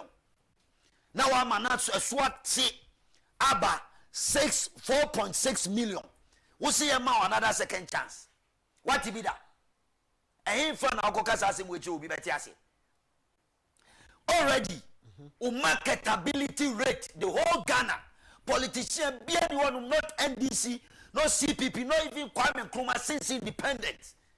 No candidate has gained massive popularity and has a massive exposure and marketability. In terms of marketability, Dr. Bawumia. We are sure. Masa Kwame Nkrumah Obaya, Dr. Kwame Nkrumah, Unam Papari Defiase Nani Susu. Say you Kwame Nkrumah form you free or 10 who free UGCC or form CPP we ya or shall say letter chino prison or P Babontin say how many years? Just 5 years, you know. And obey a CPP presidential candidate 7 years to win elections. Me catch Ramwati. Fast forward, check all the military leaders within a spell and fan castle. Go to Dr. Kyei Buzia time. A brand new parliamentarian. Or they to Abaman. It was a space of about 2 years. Mungo check records. I stand for correction. Let's call historians since independent. Politicians be our marketing home. Dr. Bawumia. I was masquerading on the back of a popular politician in this country to become who is it. Many Owusu Bempah coming as our opportunity for 16 years in academic corps as a presidential. Come win the election of my people. Me na me catch it all. Me na make a truck, come really. And never show no mebia. A better said Dr. Bawumia and say a man there class here didn't be a candidate at the NACO. I'm bringing you data. Check on also believe in data. Yes. So marketability, independence, me mauba. President Rawlings, Okoye Nikua, obey president, Udi anymore, obey or to Abamano. We'll check it the period. We'll check here. Dr. Bawumia 16 years, the chair Rawlings in there. And only Rawlings, Eberini, Abanwa, Oba, Osako, multi-party democracy, from 1982 to 1992 years, and yet 10 years. Me busanya 10 years no yeah marketability and what the win elections. It about 16 years a cancel Rollins there. The longest serving head of state in the Republic of Ghana. Baumia and marketing on channel. Ya man political party, ya man opportunity. Rollins there. It's the MPP for delegates. What you say? Let's pick Jericho for. How many in the demand? Jericho for or go contest first or Owusu here when your opportunity. MPP for the man or 1996. 96, right? 97, 98, 99, 2000. Owusu 4 years. 4 years. And on the marketing war, be winning election, one of the biggest victory and the sweetest victory in MPP politics. Our day party in free opposition in the wilderness for so many years at the about power. Baumia Kufo and Yasa opportunity, our privilege, the man. Kufo also was a foreign minister under Buzia, just like akufo-addo. Who share statistics in data? Dr. Baumia, where do you stand? Where do you stand in terms of popularity? The reason why Ghana for any GDA Dr. Baumia MPP yes so be by JK economy anamebwa obi ba JK asem no na me kan monti ase no eni say yesusu anu ne kan book bi Cropa Lions ene Young Hawks ekobobo a omo player bi na wo hu player na hu and I made a bit my and I made a mini bobo, Missy Park as well. You could do Bia near Cropa Lions. Obiba Jake, but then Musa, you better do on your share. And Ubi, ya did ye, a black akufo-addo picking no. Ghana for you, hey, Genya economic messiah. Economic messiah Bia. Chese, but Bia Wamo Biba. No, Dr. Baumia Betrasia, I senior say, or your economic czar, your cast economic czar, or be a just one big economy. Ghana for MPP, there's a new hope.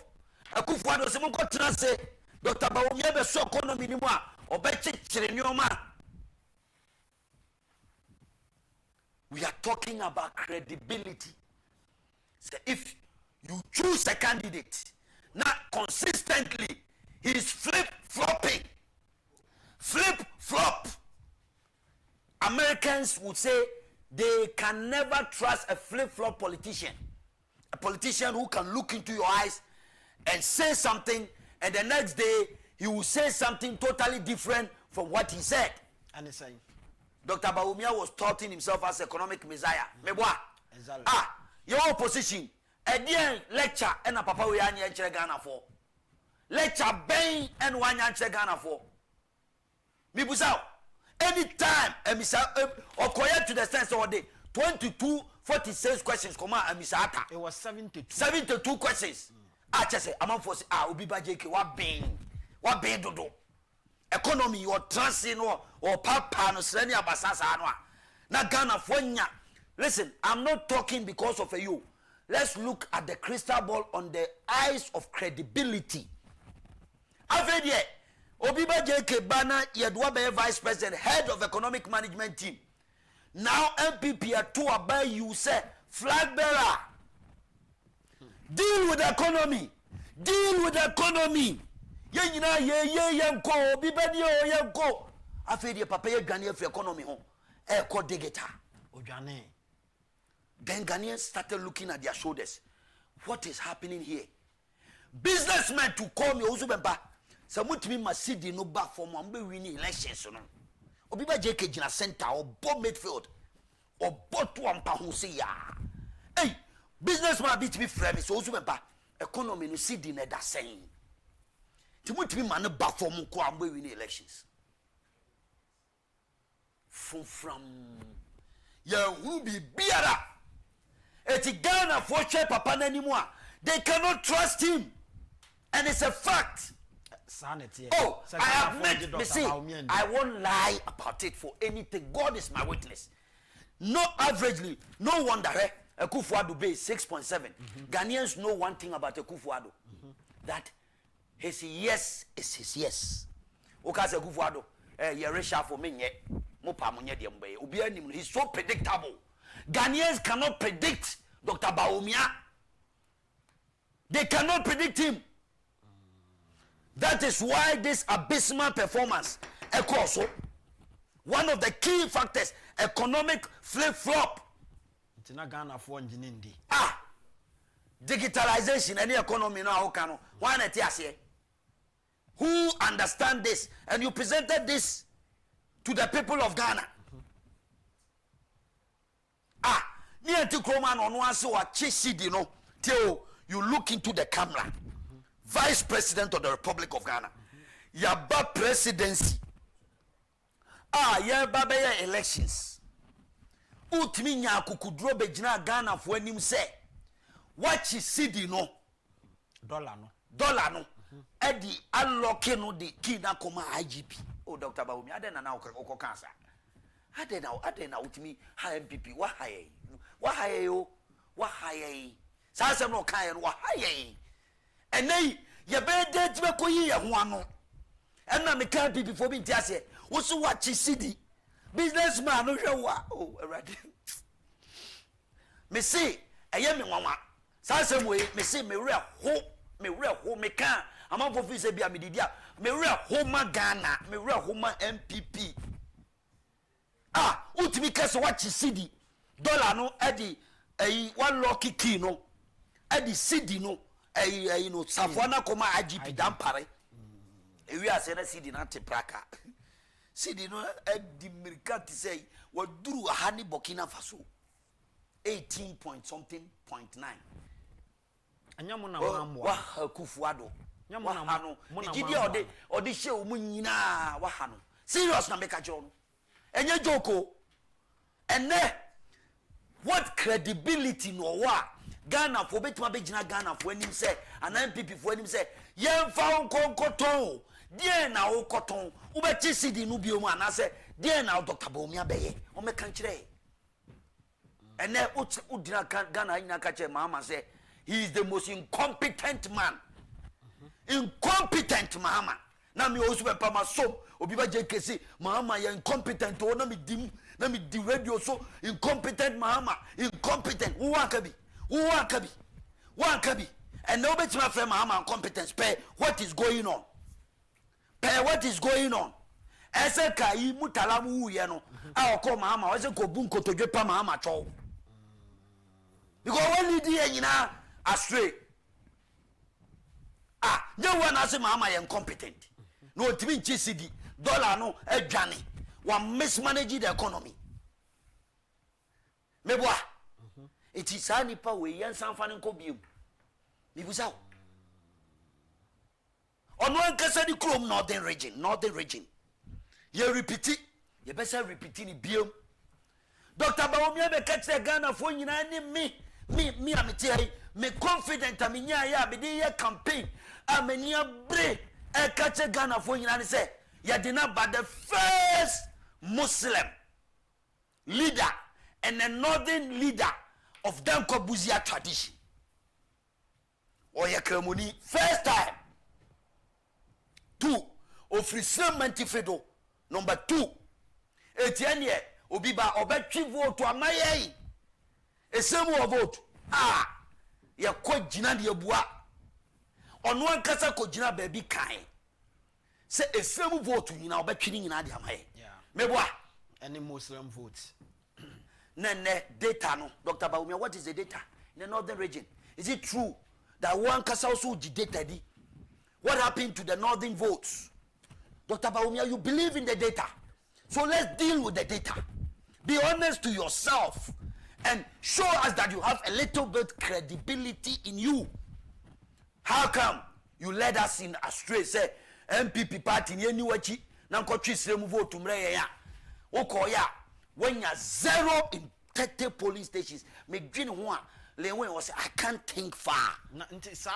See, 30 polling stations na munya 0 no. See, muni representative. Me see meba no be kire wade. 30 polling stations no nya 0 no. And you're so bad. to the extent say even all the northern region votes ni nyina no akufo-addo's performance in the northern region we compare Bawumia dia ye terrible. Akufo-addo free sremo we say what someone who can you can about credibility.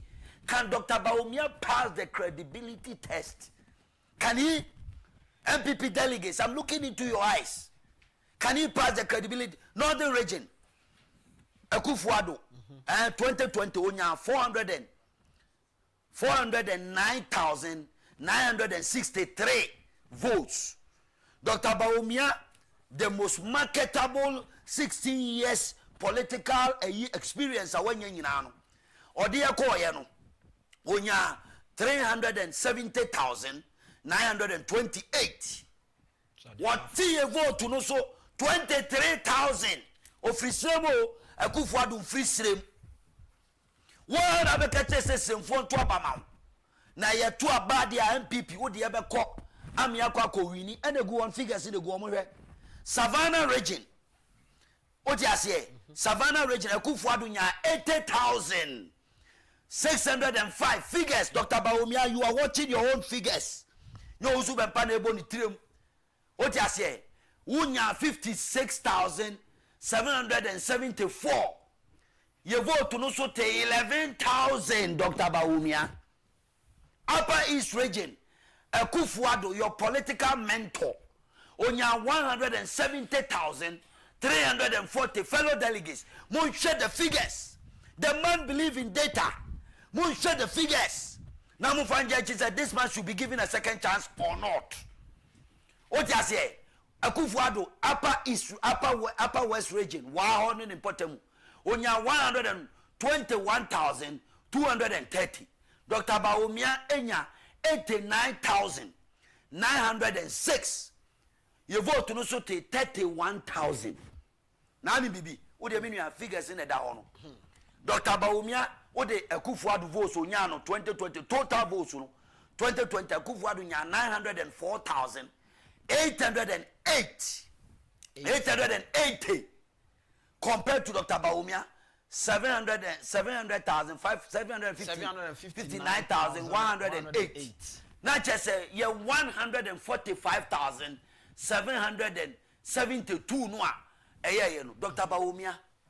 What you vote to so now be catch say who frisrem tianko to aba mama nto me bo ase ade and there one here and some me raho utimi ye say utimi dada ye de koko ye say Dr. Bawumia hwede why 145,000 votes esrem ehona ufre northern region ye wie podaka wanya bibia ma wase aka oboye krono fire Zongo community minuanom Zongo delegates munfa way emma every delegate.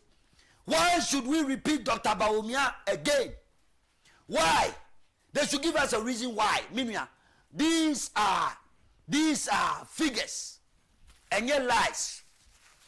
Eti Ghana ni bia wo hwem yo MPP delegates bia won hwe figures na wo ho no. No fan judge say this man should be given a chance. Now ni made areho. Akufo-addo Mau Almighty Zongo Development Fund. Osei the first Muslim to lead the MPP. Yakotu aba Zongo community o Ghana nyina Dr. Bawumia lusu babia. O lusu babia apart from Winiba Zongo. Now kra me ofa Kwame na efeze afenyo maki. Emze ni popularity no na emze ebuae. Osahene and the honor itimi Dr. Bawumia chinya bi. Olusu Zongo community nyina. So he should be given a second chance. I'll say Chairman Zabozu will be also in politics more. Kasasi we grow me jina baby and country bia. Say MPP, we want power. And then may reply moon someone kanyina back. These are figures. And ye dear Juma. Akufo-addo MPP base and I may say 6.7 million. And ye be so not the region, a whole in the home region. You lose abysmal figures of 145,000 votes. Unu de betimi aye. na oni ma dia Ghana for mu nsuaye eno anano na mete ho na me ankasa medwene Ghana for adwene mba unim say Dr. Bawumia no ono ankasa onyini wuni say election obewini o oye nyina krokro de jon obi a no oye campaign de na de no onyini me be kire wo say be kire wo adai no onyi ni say obelusu obewini election no na ye ko election na oju hu di say obewini election oba ko fa slogan it is possible. A student of PR, a student of PR, me could have 2 master's degrees in strategic communication and PR. For anybody to go into an election from Georgesburg time, ebesi ne, I'll be picking a slogan, it is possible. That is a defeatist slogan. He knows, say, on one casano, he emerged in the Ghanaian politics on the back foot of the economy. He goofed big time. He failed big time on the economy, and he knows say yan tuaba mano. Another 1, 2, or shed the dynamics in the opportunity that has been given to him. Now shed the way or presenting who to the Ghanaian people on him say obviously, and you might be play against him. And so psychologically he knew say that slogan will be the only way he can show emotions, trying to whip up emotions on his side. It is possible. What is possible? Obia busa question, Dr. Bawumia. No obia busa question. Na Ghana for busa odiye. Akufo-addo akwami ato abama no amenanya 6.7 million. Go out there and win. Or say it is possible. That was the beginning of an end of MPP. In 2024 election, that slogan Dr. Bawumia chose, said we should not give him a second chance, and anybody can come and debate me on this field of PR. Me floor everybody midway to mukekeu. Moye mema mumra na munkrofo na mudi achi mumra ni entrance ni debate on PR. Ni entrance say we go into an election where you have different demographics. Ghanaian people, the population, now share even the introduction of free SHS was an audacious policy programmer. Obianim said akufo-addo dead Ghanaians, and he was able to implement free SHS under all odds. So everybody believes that it is possible. In MPP, everybody knows that. Every Ghanaian knows. So it was a no for Dr. Bawumia to reverse and come back and tell us, me a president of DNH, me a vice president, what you free SHS and now NDC for say any possible. Na me amasa aba be invented slogan.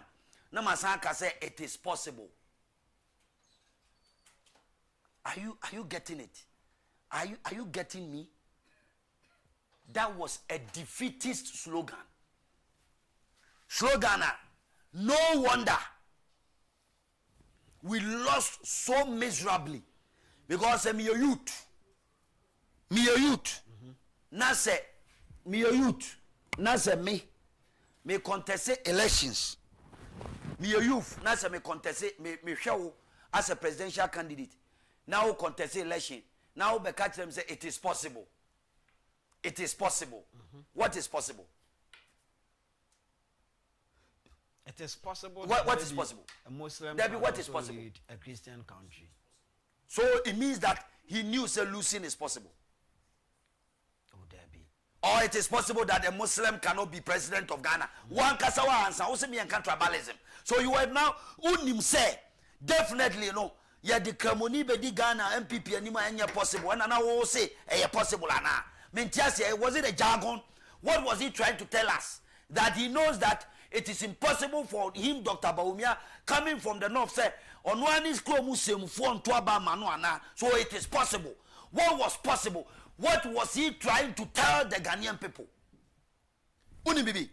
In PR, he was trying to expose himself to the hawks to attack.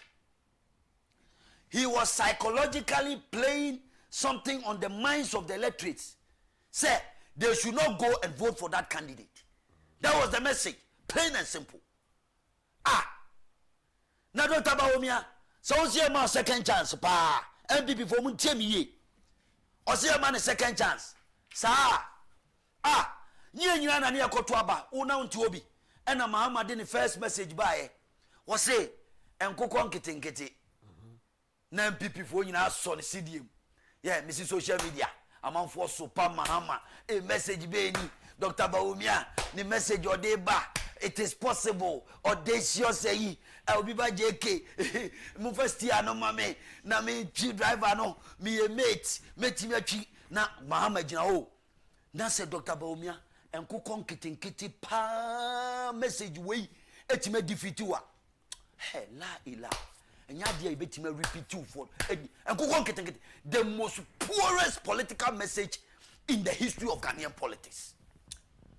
Minia message bia ni ho a meni free di busa lawyer na tiwe mpanifo atito na busa omo say since independent opa yenko busa ye nananom message ben na ye political message a so poor than enkokọ nketenkete. Ernest mi busa na de yawie meba yawie meba nya mi nua mami kase meba mami wie meba mesel me pacho meba mami fa hanelande ti oni bibi na me no edi enkomo hello mira ora mami lande wo ha me kan asema me kan mankan obi antiase pacho and say enkokọ nketenkete etimi defeat enkokọ nketenkete o etimi defeat it is possible. Dr. Bawumia, it means your PR strategy was so poor. You were not prepared to lead Ghana. You cannot convince anybody with that message. It is possible. Ghana for accepting nkukon ketenkete. Etu abama nkukon ketenkete. Osi ema another second chance. Now ba obeka said it is possible impossible. And na de beba anasa odeden. Anasa mu first year na mame na odeba.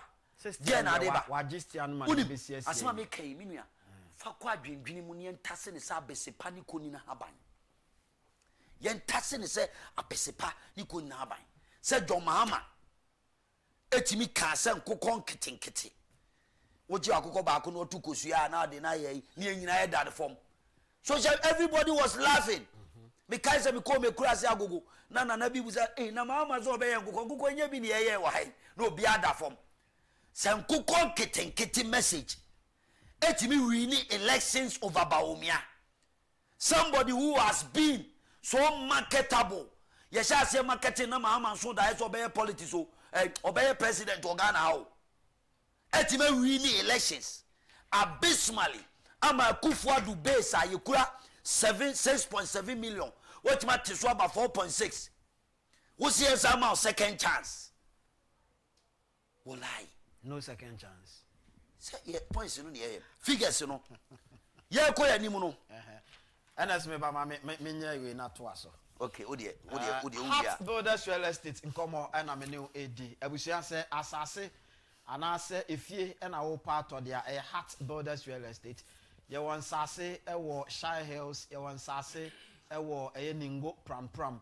Ye san so e wo adan ya aye already completed enti no auto ya na we moving in na wa hyase eko wanim baby a wo bia wo wiase bia no utimi fa Heart Builders Real Estate so eto asase anase edan na onso anya baby atena na ade ba ko a emaye danso ene se yen sase no bo no 25,000 Ghana cedis and 25,000 Ghana cedis no yese bomodin se ubetimi ebetuemu half 16,000 utua 16,000 a nea aka nyina no ye spread edema within 6 months to 1 year na watua ne nkakra bomodin pe akira kwan ye wo Ashaman ye ne Kakito Divisional Police Station no ene di hwene mu frɛ na ye ni nkomo e wo 0241 66 5200 0241 66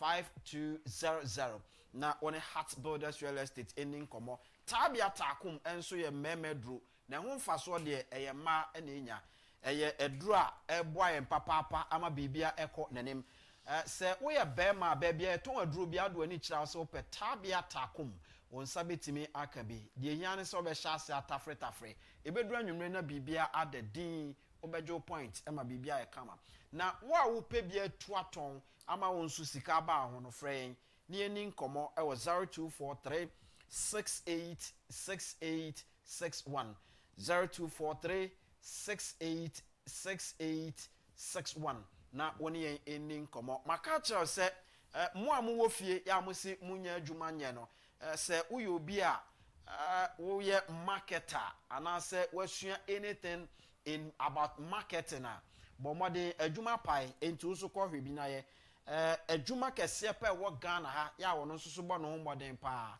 na esre o shop marketers ene o ma ye adwuma enti sɛ uji wo hu di so betimi aye adwuma ne de a bomode na fa frɛ adwuma no ɛwɔ 020 86 83 152 020 868 3152 and afi ubetimi so WhatsApp na wone adwuma no edi nkomo utiri ye a ye befa na afi won so atimi enya adwuma aye Ernest Kofi Owusu Bempah na mene no edi enkomo abo apapo oye communications member ewo Kennedy Agyapong ne campaign team no emo obo no modern papa wache ewo politics ewo Ghana ono nso ya marketing ne pa anti osin kokko ya ko bibi Dr. Ba and I say no bro say 16 years Owusu Bempah 16 years me baba running mate to Nana Adodanko Akufo-Addo for 16 years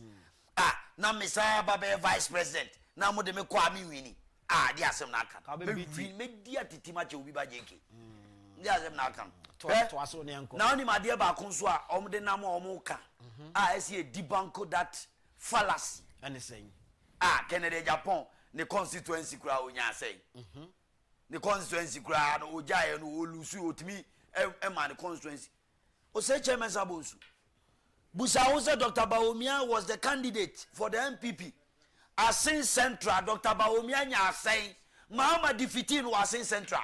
When Kennedy Agyapong was a candidate, MPP always win Asin Central, including all the area together. Eti asema mokano any Asin Central results by any, and I want to read it for them to know. Sa propaganda no mo ye no.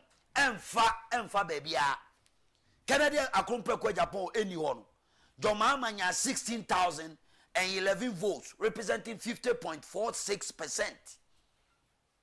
Asin Central, Kennedy Agyapong any one now free one. Dr. Bawumia kwako contested as a presidential candidate, you know.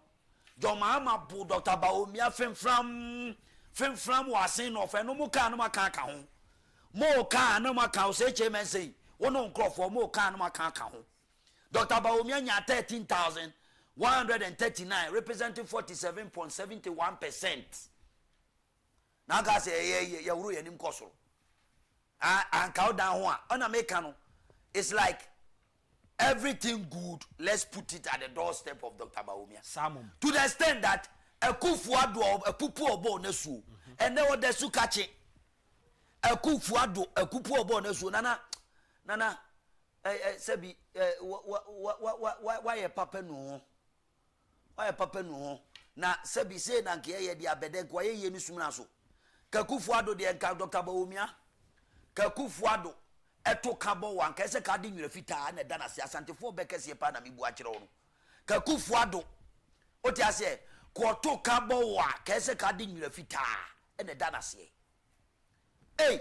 to the extent say the papaya ye nyina timi trase na ya horo no said ye horo yi now they know they leave that for another day. But the point that I'm making is oko Asin Northwa Asin Central Dr. Bawumia lusu poto ema jomama eho eti eho no it's a non-starter for you to debate say na Kennedy Agyapong ne nanim na na obalot no so ka Kennedy na ye presidential candidate for MPP aka Asin Northwa anka JM Berry poto.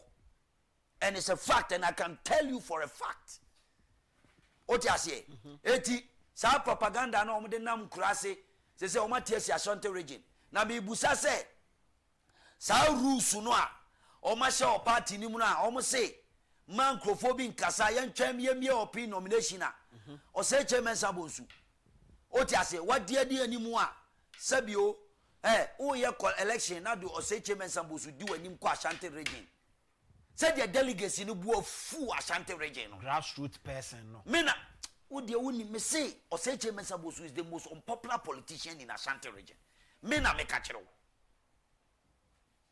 Mena me catch you. Me say, would you pa? Mo, Mammy Mo, a story be.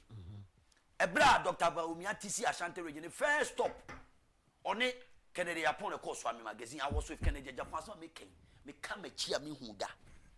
Dr. Baumia Chairman no qua, no say Chairman Sabu to cry or not to not baby grow moon fanning your free. Kennedy Japan, or see Swami magazine, meaning and nam. Videos no could pay the actual. It is possible, but it's not meaning an team.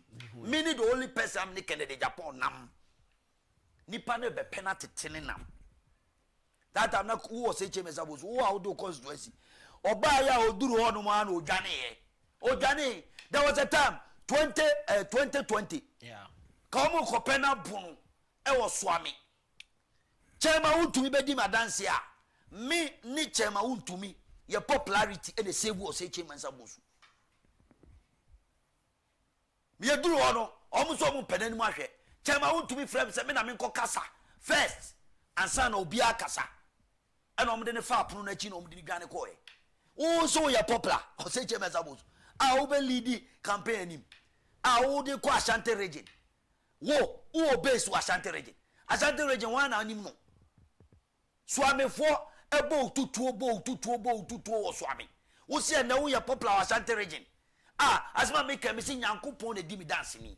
Mopa, Mumma, ni Osei Chairman Sabusu, Mufa Camera, the two, Mufa Camera Simiso. Now, many me, no young fa, Mercro Junction. Near free wa messini and shady a bargains. The most unpopular person in MPP. Ayon Nisika and Quagro Nisika and Quagro or Huni Panachiana is okay.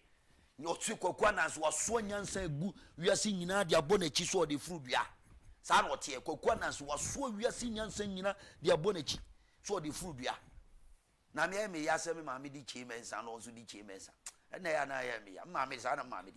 Tiana as a mecan, me jebby. So I mean, na pa or chichirago. Your friend Chimens and a dean who baby of free.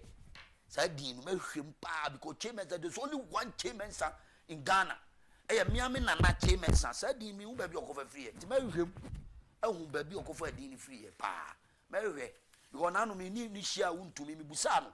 Say, our father, Chimens, me mammy knew my bush for what you want not to damn it. I want to me fear me no Busano. Me Busano, went man trema see ye. What ya sentino, what ya young coy anymore. Ye cat grassroot politics. Na young cotiamity.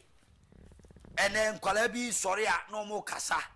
And a Kennedy, we don't need a president who is a loose talker. Hey, lie. Kennedy Agyapong, a loose talker. And then Kennedy Agyapong a loose talker. Ghanaians prefer a loose talker who create jobs, opportunity for the future generations of the ordinary people than a flip-flopper who the ordinary Ghanaians see as a liar and a blatant liar who is a snake and a wolf in the sheep clothing.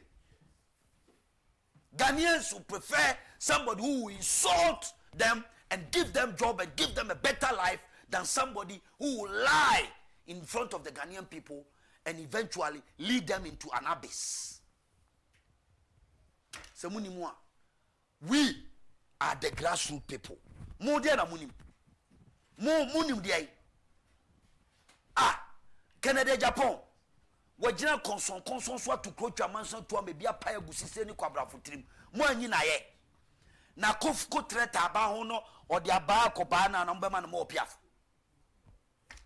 Ye ko sin wo sin bi ye de bona bodi an wonte Kennedy Agyapong ye ko sin wo sin bi e be na mi bu no muntie mpanifo be mo amonte be no amotwa ba omi anwohia na monte twi no amonte be no mi bu sa be na kire monte ni me se wagina konson so to go twa manse tu ame bia pae gusise ni kwabra fotirim mo anyi na ye na ko treta aba ho no de aba ko pre na mo be ma no mo piaf enu bi no Odi attempt to save MPP. Odi attempt at the rescue the party. He fought emotionally to defend the party grassroots. na se be wo reward obi a hwan e na onu kasikani anko de 40 say ya wonya ne ho ne. How many of you in MPP would do what Kennedy Agyapong would do? Say, if you were in his shoes. How many of you? This man fought with his life. Everybody knows what Kennedy Agyapong has done. We don't need you people to tell us who he is. The ordinary Ghanaian people know him. There's only one Kennedy Agyapong. He will tell it as it is and let the chip fall where they may. No krano edani mami yem kroba ordinary sabako yepi. That is what makes him so extraordinary.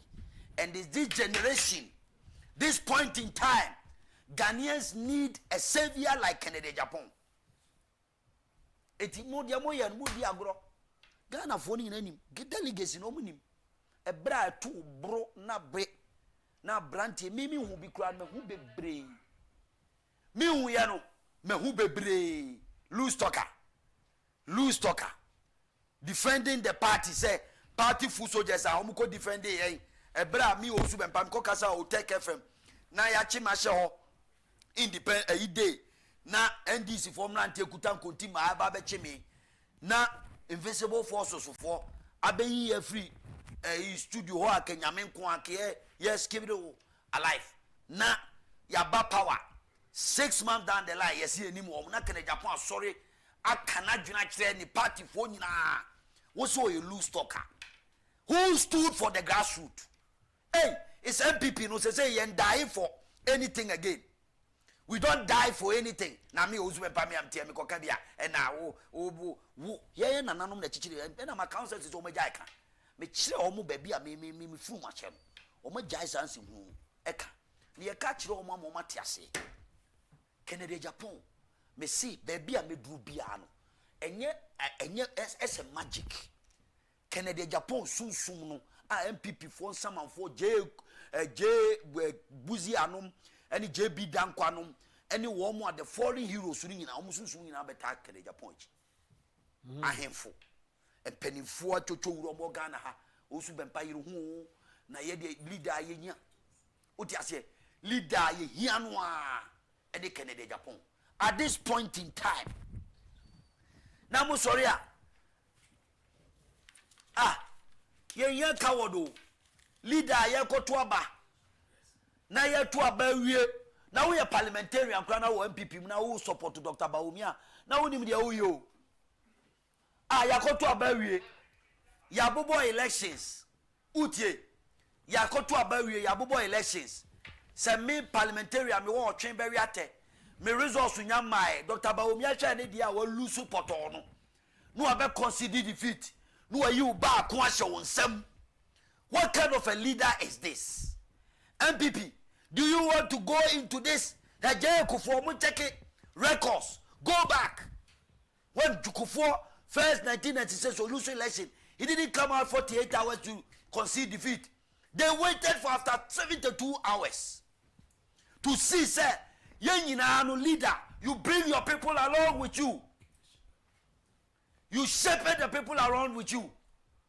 Obaya, university animal, what just here, no, what Jacan, one can go autopilot.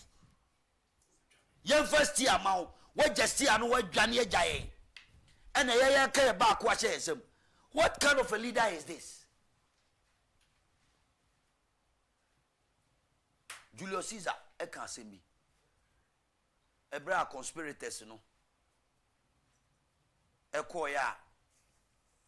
Omuko attack ye no omo stabu no wie ye no na onim se under no circumstance me da me ti say Dr. Bawumia kan sa asem ba me tim na me ka kire no say he never expected say ye better to petrol prices. He was not aware. President Akufo-Addo office for any President Akufo-Addo tie me. I'm quoting Julius Caesar.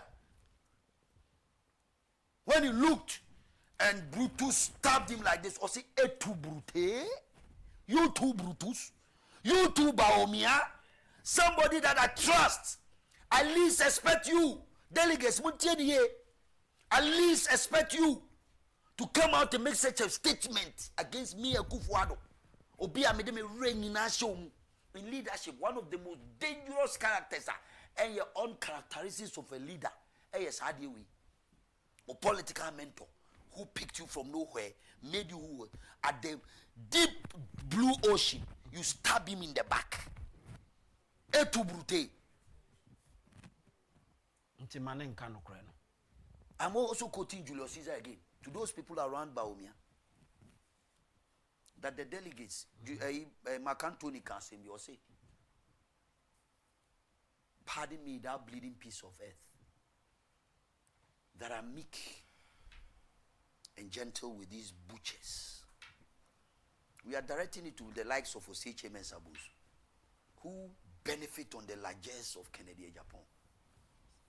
When election time drew, these parliamentarians will come out and be begging Kennedy Agyapong to go there. Say, oh no, the only a mojani nimu. Aden at that time, no freba umiyama ne meye campaign. Kennedy will scoop every constituency with his popularity to come and campaign day and night.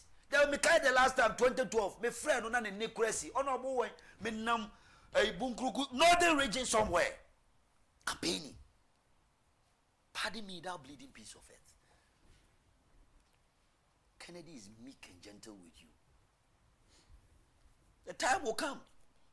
Nature will speak. And the people of Ghana and the MPP delegates will vote for who they want. It will happen. Nyankopon wankasa. I ordain Kennedy Agyapong. Lead the Biani generation. Let me tell you what happened to Barack Obama. When he started, what will be, all odds were against him.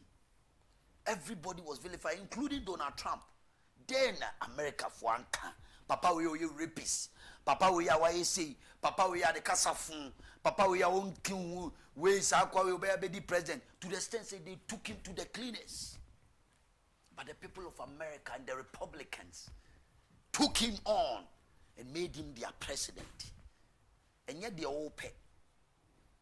Now ye they believe you say, Unyankopon esi Kennedy Agyapong be president. Domni bra ye wo mu no.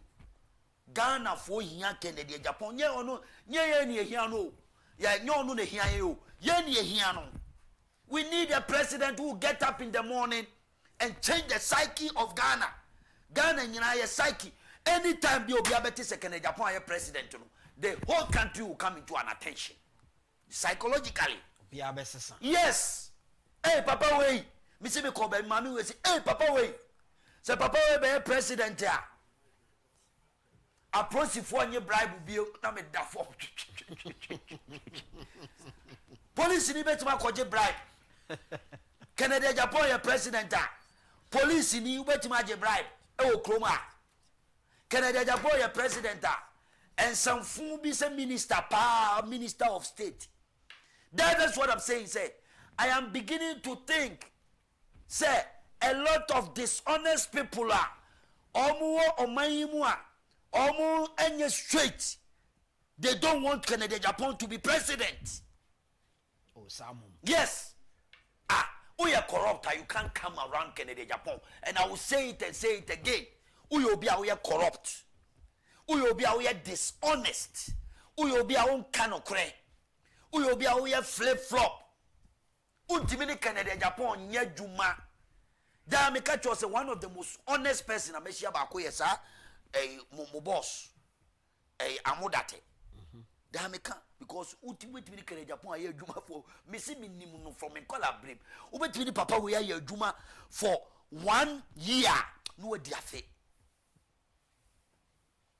Open just say Ghana for should give him the chance and see what he will do. Maybe that's all.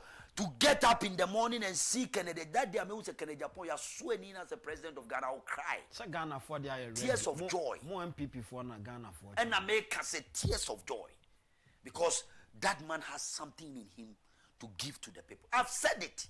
Me see experience in Ghana Gas. But so be a board member. Our Ghana Gas. So what the assembly. What they be who do we other same be barbe present to no board now the ba na sa asem na they ban enyi na so ni bibia eye fapin ubenu. This is the kind of leader. Go to parliament or committee chairman for various defense and interior communication. Obia beye presentation no back in the Agyapong anymore. They look up to their shoulders because the figures I am say Dr. Bawumia nim figures. Mun koda the Agyapong enkoye figures one na mo hwade. Canada nim figures ba. So the odim. He speaks figures. On top of his head, he doesn't read books. Yeah. I see dump him LA primary intelligence asem na mekan. Or transia. Onim babia ni dan bia wo ni dan no between ka say na wo fa to be ka onim babia onim papers onim documents onim bibia for na japade bia ho onim ni manyina date of birth. Fellow Ghanaians, Atobru, Ghana is at a crossroads. Media, baby, I drew no. We are going into a new direction. Said the of Akojum Kwame Mpienimakan or say MPP need a new face. A new face that will show a new direction. And then I mean a lawyer can't say no can't say is very profound. Now listen to it. Obusa question say, oh brand. Now brand no they could do now cotton. Now you reject here, the end of our dream first. Say brand we you reject the end of our dream first. It means that the brand is not appealing. So you look at the end of our dream, so you look for another alternative. It's an obvious natural phenomenon. Say, Dr. Bawumia, all the figures, all the data, everything go against you. Dinner the last time I can say so or any credibility to show to the people of Ghana. The last thing I saw in MPP for me cry me besu je o ma me renkwam akufo-addo na kofa me ba say me di mate we no na me pese me driver no ma foma nu kono mo kura na me koto mu hye nwuram me gi sti ana koto mu hye nwuram ti me sra mu ma ye ka na wie na mo se mu di si kwan so a mo pe driver foforo no fa mo nko na nko no antena se baby. In fact, Musa Dankwa, first analysis. Now, Musa Dankwa, why are you hiding from the real first finding? As a Musa me trust you, but you maybe as I say, oh yeah, no, I don't get you right. Or can you no Paul what you so say? It will be in the interest of Dr. Bawumia to leave contesting the primaries so that MPP will have a new face. Musa Dankwa said this. Yeah. Eti, me why? You see how desperate they are. Intelligence I have taken. They've been through almost about 7 constituencies in Ashanti region already. They've sent people. Omo akona Kennedy nkoye no obi ankoye. Ye the party mraso. Obi ansi nko bebia o. They were in Asante Achim North. They were in Asante Achim Central, Asante Achim South, Kumawu. They went to Bosome Freho. They were in Osei, Obuasi, Akura, other parts of Ashanti region. Team no much Osei Chemensa Bozu Dibiso, and I read Wontumi, and other people did the animu, and almost send the other boys. What is telling you that they know they are losing the elections? Delegates, they are not dumb. What you say? Opeso Hua, election ayekoi, na ye dim, kipa lutaye. What's the way I say that? Kyei, mama. Me kokan sa asem communication meeting say. Some music a model call election. It is a defeatist music. Osu Bempah who found some swafe committee cry and frame. Me kofa baba wa ye oni lumba bo nyumi. At the bar office say, "Yempe na girl is ready to give us another music for Dr. Bawumia. Nana or you win no girl no to oni lumba to ya." The girl was in my office. We were looking for only a small amount of money to pay for studio fee. They didn't mind anybody, and I'm saying it here. Obate, Kyei, mama, Kyei, papa, how can you go into a campaign like this? Win this election. Kennedy, running, president, mama. We are serious people. We are serious. We hit the ground running. Sikano se delegate yama obi sikase communication for nya adwuma no kwabrane and no sik Kennedy Agyapong ye loose talker. Ashanti region ye na ye omu Ashanti region now few chrome latte ats Ashanti region so no Ashanti for kokasa now the cars you or truckers you now jina so na about brass band na na wono na mo show na ho ye omsiri what you say eti they make catch on say abysmal performance because lack of strategy. They don't even know why they do campaign song.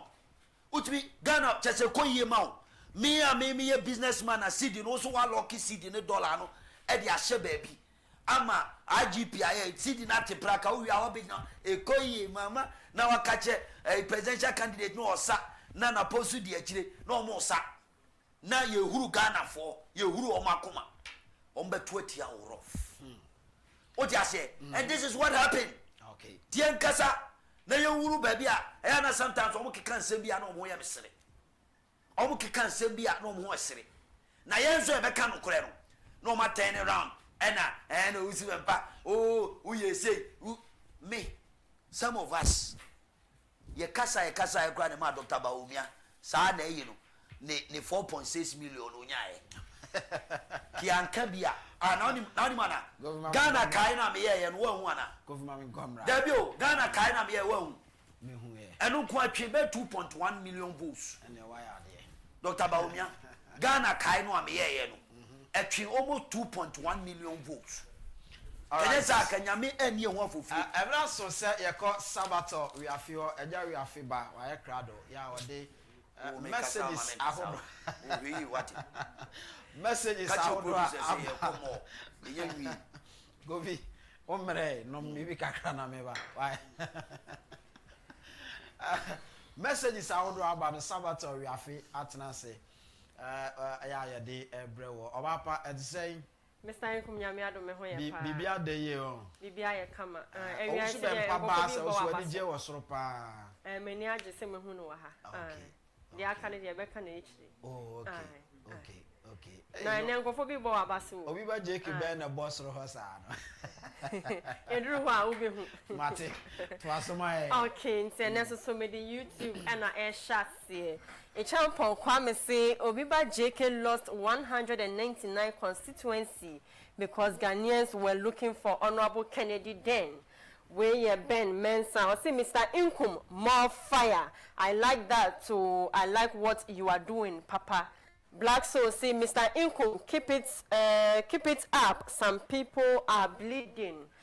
Eunice, if you are for sure, say ha ha ha, say kutu, say bam. I'm highly connected to Ken all the way. We SSC and Nana Efua Boatin or say the whole nation is crying for one person and the person is Honorable Kennedy or Hini Agyapong, our future president. Connected 2028. Ghanaians are saying so, but not Obiba JK. Nanaya say, I'm a trained teacher and I know even if a child doesn't understand English, you can use the mother tongue to further explain for the child to understand. Emmanuel say, is Baumia decisive? Is Baumia self-disciplined? Is Baumia not a liar? Is Baumia bold leader? What has Baumia's English impacted our economy? If not naiveness, why should such a person be followed? Way Emmanuel Ishen and the message way abaye. Amma New York one say this guy always make my day. God bless you. Or say Kennedy is coming and we are going to vote for him. Nana ya say Mr. Owusu Bempah is such a good and bold communicator. Good to see you again on Sinupain. Juliana say no Ken, no vote. Malizi say Sinupain bro and no so ewaha.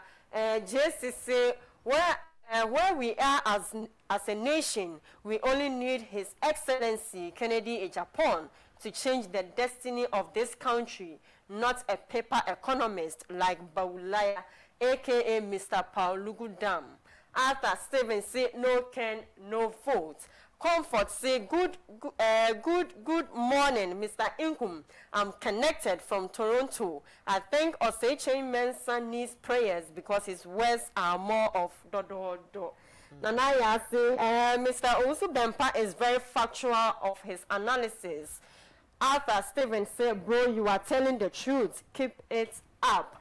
Into Mr. Inkum, I call WhatsApp. Now me find WhatsApp so dear and come. We say, please don't mind Abronye. He wants something to chop. We eja in tow or the Ashoman Estate and a buy. We say, good afternoon, Mr. Inkum. We need to help Honorable Kennedy Agyapong in prayers, seriously, because this time for Honorable Ken Agyapong to lead NPP to victory 2028 and pass solo the Wu Ekiapim.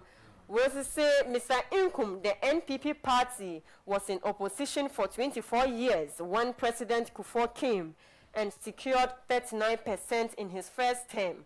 And you are in government in power, you secure 40% and you said second chance. I'm Osnoba from Asu Jaman. Okay, Asu Jaman.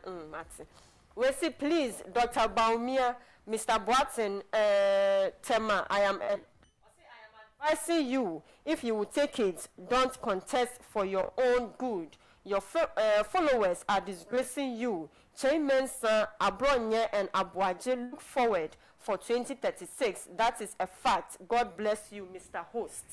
And also, so what I say, we say, Sinupen, I'm Roxanne from Asin Fosu. In fact, I'm very disappointed that Osei Chairman Bonsu for acting this reckless comedy. Mr. Inkum, please, I beg you in the name of God, I need Daddy Owusu Bempah's contact. Describe him. I want to describe him as my godfather, please. Oh, this is so a requester or the abandon. We say good afternoon, Mr. Inkum. Oh, auntie, you be some so. Yeah. On one Bemana. You best send your man. We say Bema. We say good afternoon. We say good afternoon, Mr. Inkum. Please remember JDM also have 0 in some polling stations in the north. My name is Kojo Kwansa, watching you live from Owusu of Fada near Bojiase. On also the message we buy. We say good afternoon, Mr. Inkum. I will urge supporters of Honorable Ken to remain calm. Nothing has changed. Let's focus on the ultimate goal. We shall surely sail through. Greetings to Honorable Ken. Where Sam Tuga in Alaju. And the message we buy. We say good afternoon to you all, Sinupen. I'm Cecilia from Old Ashoman. Or say please, I would like to inform you that Prophet Roger, who mentioned Dr. Omwane Boame's name to look for him, has also prophesied about Honorable Ken that he's going to win the next presidential candidate election, but there is going to be a controversy to take the position from him. So you guys should please look for him.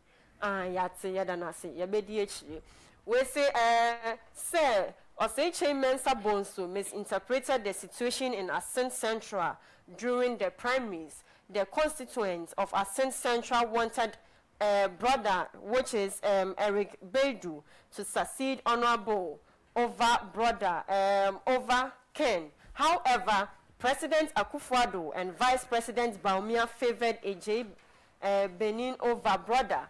Consequently, the votes were divided, which allowed Amewu, another NPP candidate, to emerge victorious. We also no. We say no Ken, no votes. We say Malik Kennedy, we really ready for you. We say Rosemary from Asante Drabin, Ken all the way. We say I wish NPP will listen and take Ken. Okay, Mr. Inkum, and then we do see her. All right, may I announce the phone lines? No, the inquiry 0240550899. 0240550899. Hello, good afternoon. Hello, good afternoon. Major Source in the pain. You can't say this here. Opening within the baby are free was my backo. Me patcher, if me could fear me free denta. Mr. Number, come bomb home one day. Now, believe me, some may catch him and something to assembly. And my credit side. Mr. Mo, Ghana for move here. One more. And what other side? Now, you more. I mean for. One more, you can every day for you know. One more person, one be free holder. And master. na kade o wu ache men some me am di ne hu ya that pani no etimi shi me sa se onne wo so ye popular no wo kan sem bi a ebegu obi ani ma so wodi president Kufuor waka ne pofu ukonu wono wakasa di ntina president Kufuor mano minister no ama ayokobotri deputy minister minia na hadile that time me group no say no eya no kore say at that time when the post me call president Kufuor kobusa so my na dey chairman sabonsu say the osikasa bitally no there na wo be aye what also debi and yes say Agyapong boni na mo hwe Parliament, ye Ghana, your constitution, nature say, a yet regional balance. Ayokubuchi, if we need election to tell you no winning now, it's a yet Ayokubuchi deputy. Not just a young bonnet, necessarily Ayokubuchi as some chairman Sabusu. Now, regional balance in P, yet think of what's so. But for the system, yet, so many years say, would dear tell what to say, and yet did Ayokubuchi no about Parliament. Mistakes in Kwani video the Babajis woman here correction. No botchidom, said a na akufo-addo and the bay, na akufo-addo by any year you could butch substantive minister, and not you were who when you are on work campo. Such a person, selfish person. If you said, let Ghana for who is Papa is to buy our the two. Now, Bassett will be by the AKD, and body take your direct.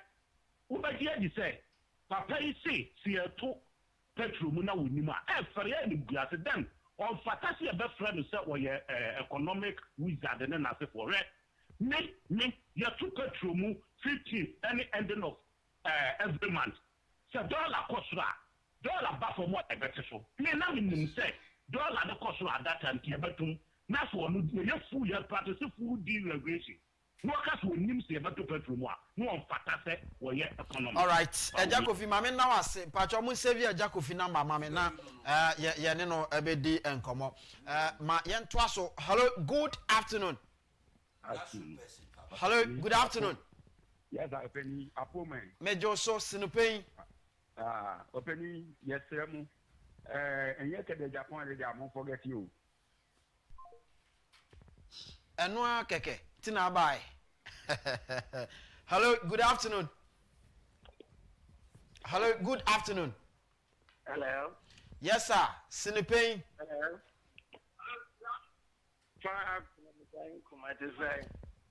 Nyame adom me we ya wudi ni ba bia afrefri ni entie o. Wo asema baako. Ya kan so bi o na. Me thank you. Yeah, from Genesis, hello. Openi kasa yetie koso why? Yeah, from the saying, sure, I'm with the first floor at the platform, clear on the way. Hello. Okay. Mr. Sir, ofra mentie wo ho e wo TV ana radio so. Tie e phone so na nkomo no nye de why me da say hello good afternoon. Fine afternoon. Sinupen. Yeah, Mr. Inkum, no ma mo kan nyina no. No kwasem mo ma Ghana fo no ye wo fem no we ti no ma biase. Owusu Bempah nyamishra no. Sa Ghana de nye ne menini onimida. But no ma bi o kan bia no. Unzo uye politics now one analysis no uye na be back mo a. Ma bi won ko school kura tinti ate. Momo ye mom paye ma Kennedy.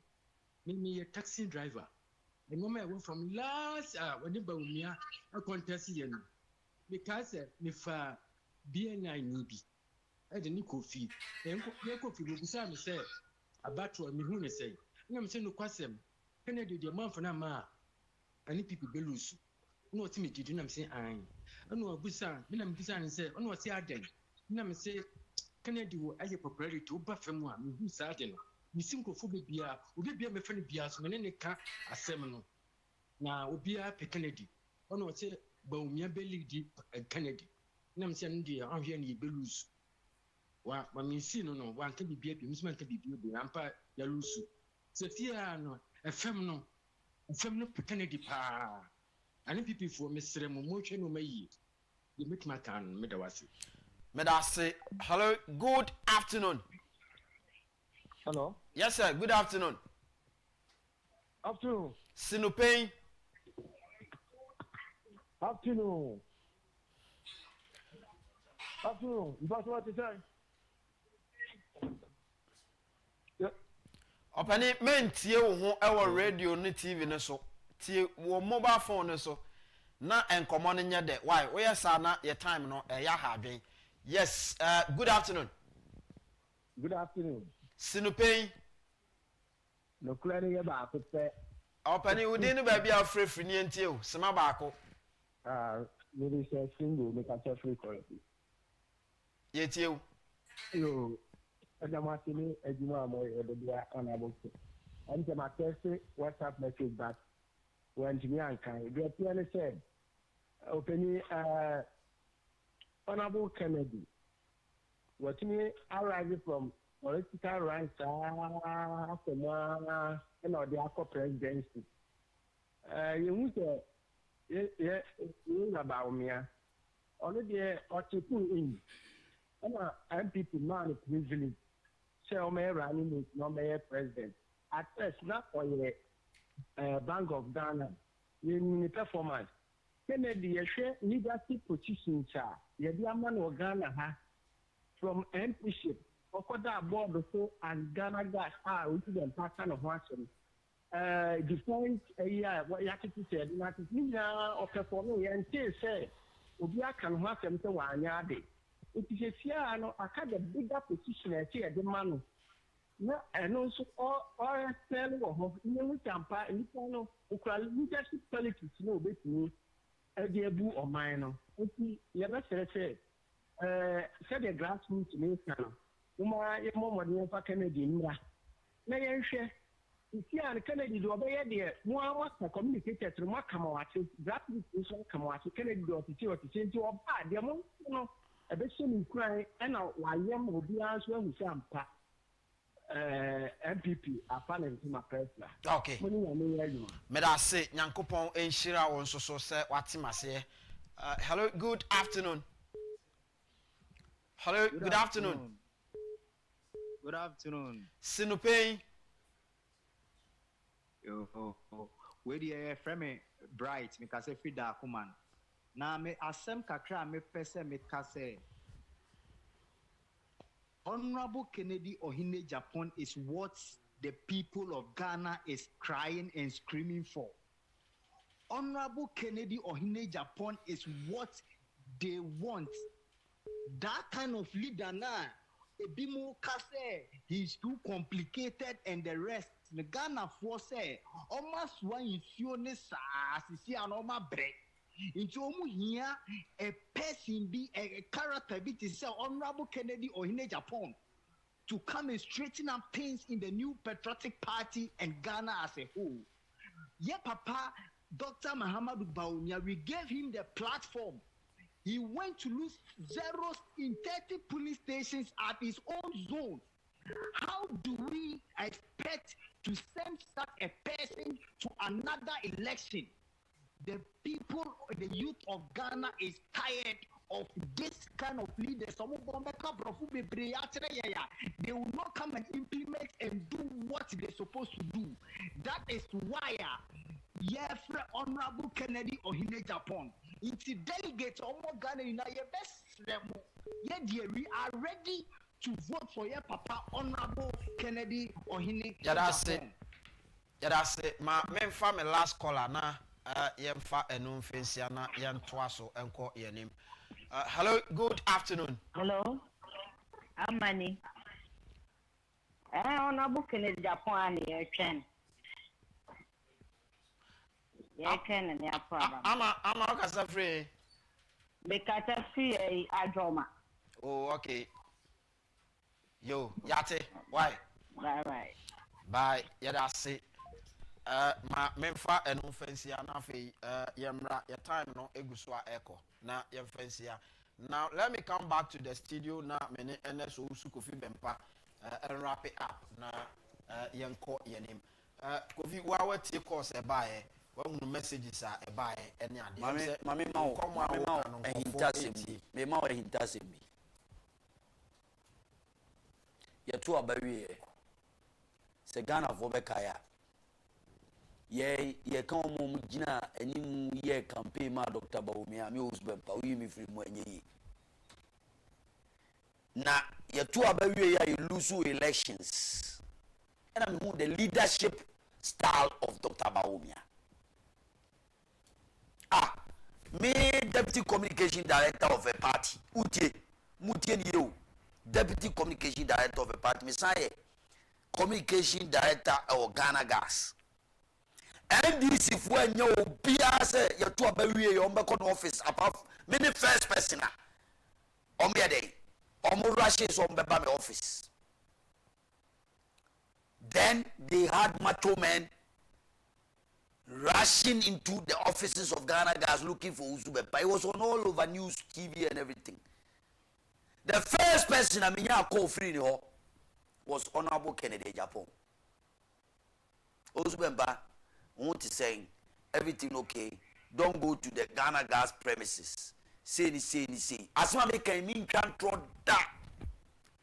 The second person of framing was His Excellency Nana akufo-addo, instructing me to come to the Jubilee House. I want to say, "Bibi, okay." The third person of framing, and I'm repeating it here, Dr. Agyapong.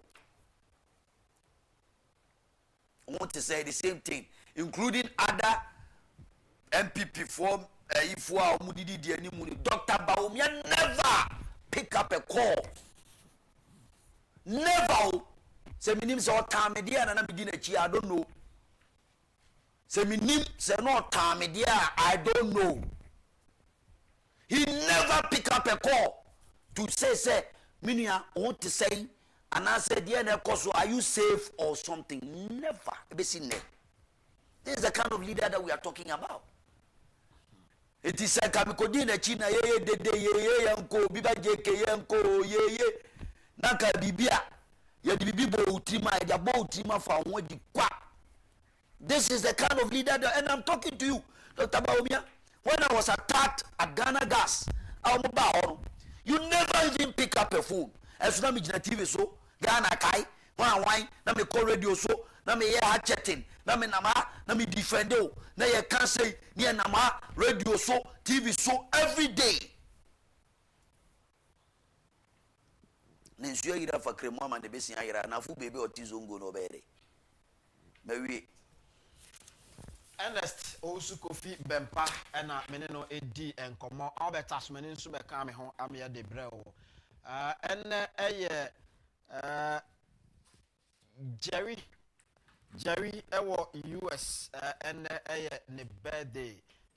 Jerry, happy birthday going out to you. Nyankopon enhira papa se enne wama eda foforo. Nyankopon enhira yada se. Na onim se Heart Builders Real Estate Ebwayen Sanso so and a Tabia Takum and Subwayen and ye did Jumediano ye de Ebrewo. Ye frame Anthony Kofi Inkum Dadzi.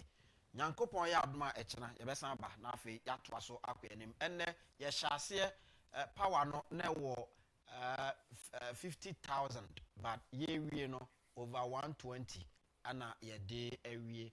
Na and so ye Usia Hene of Kencity Media and the birthday.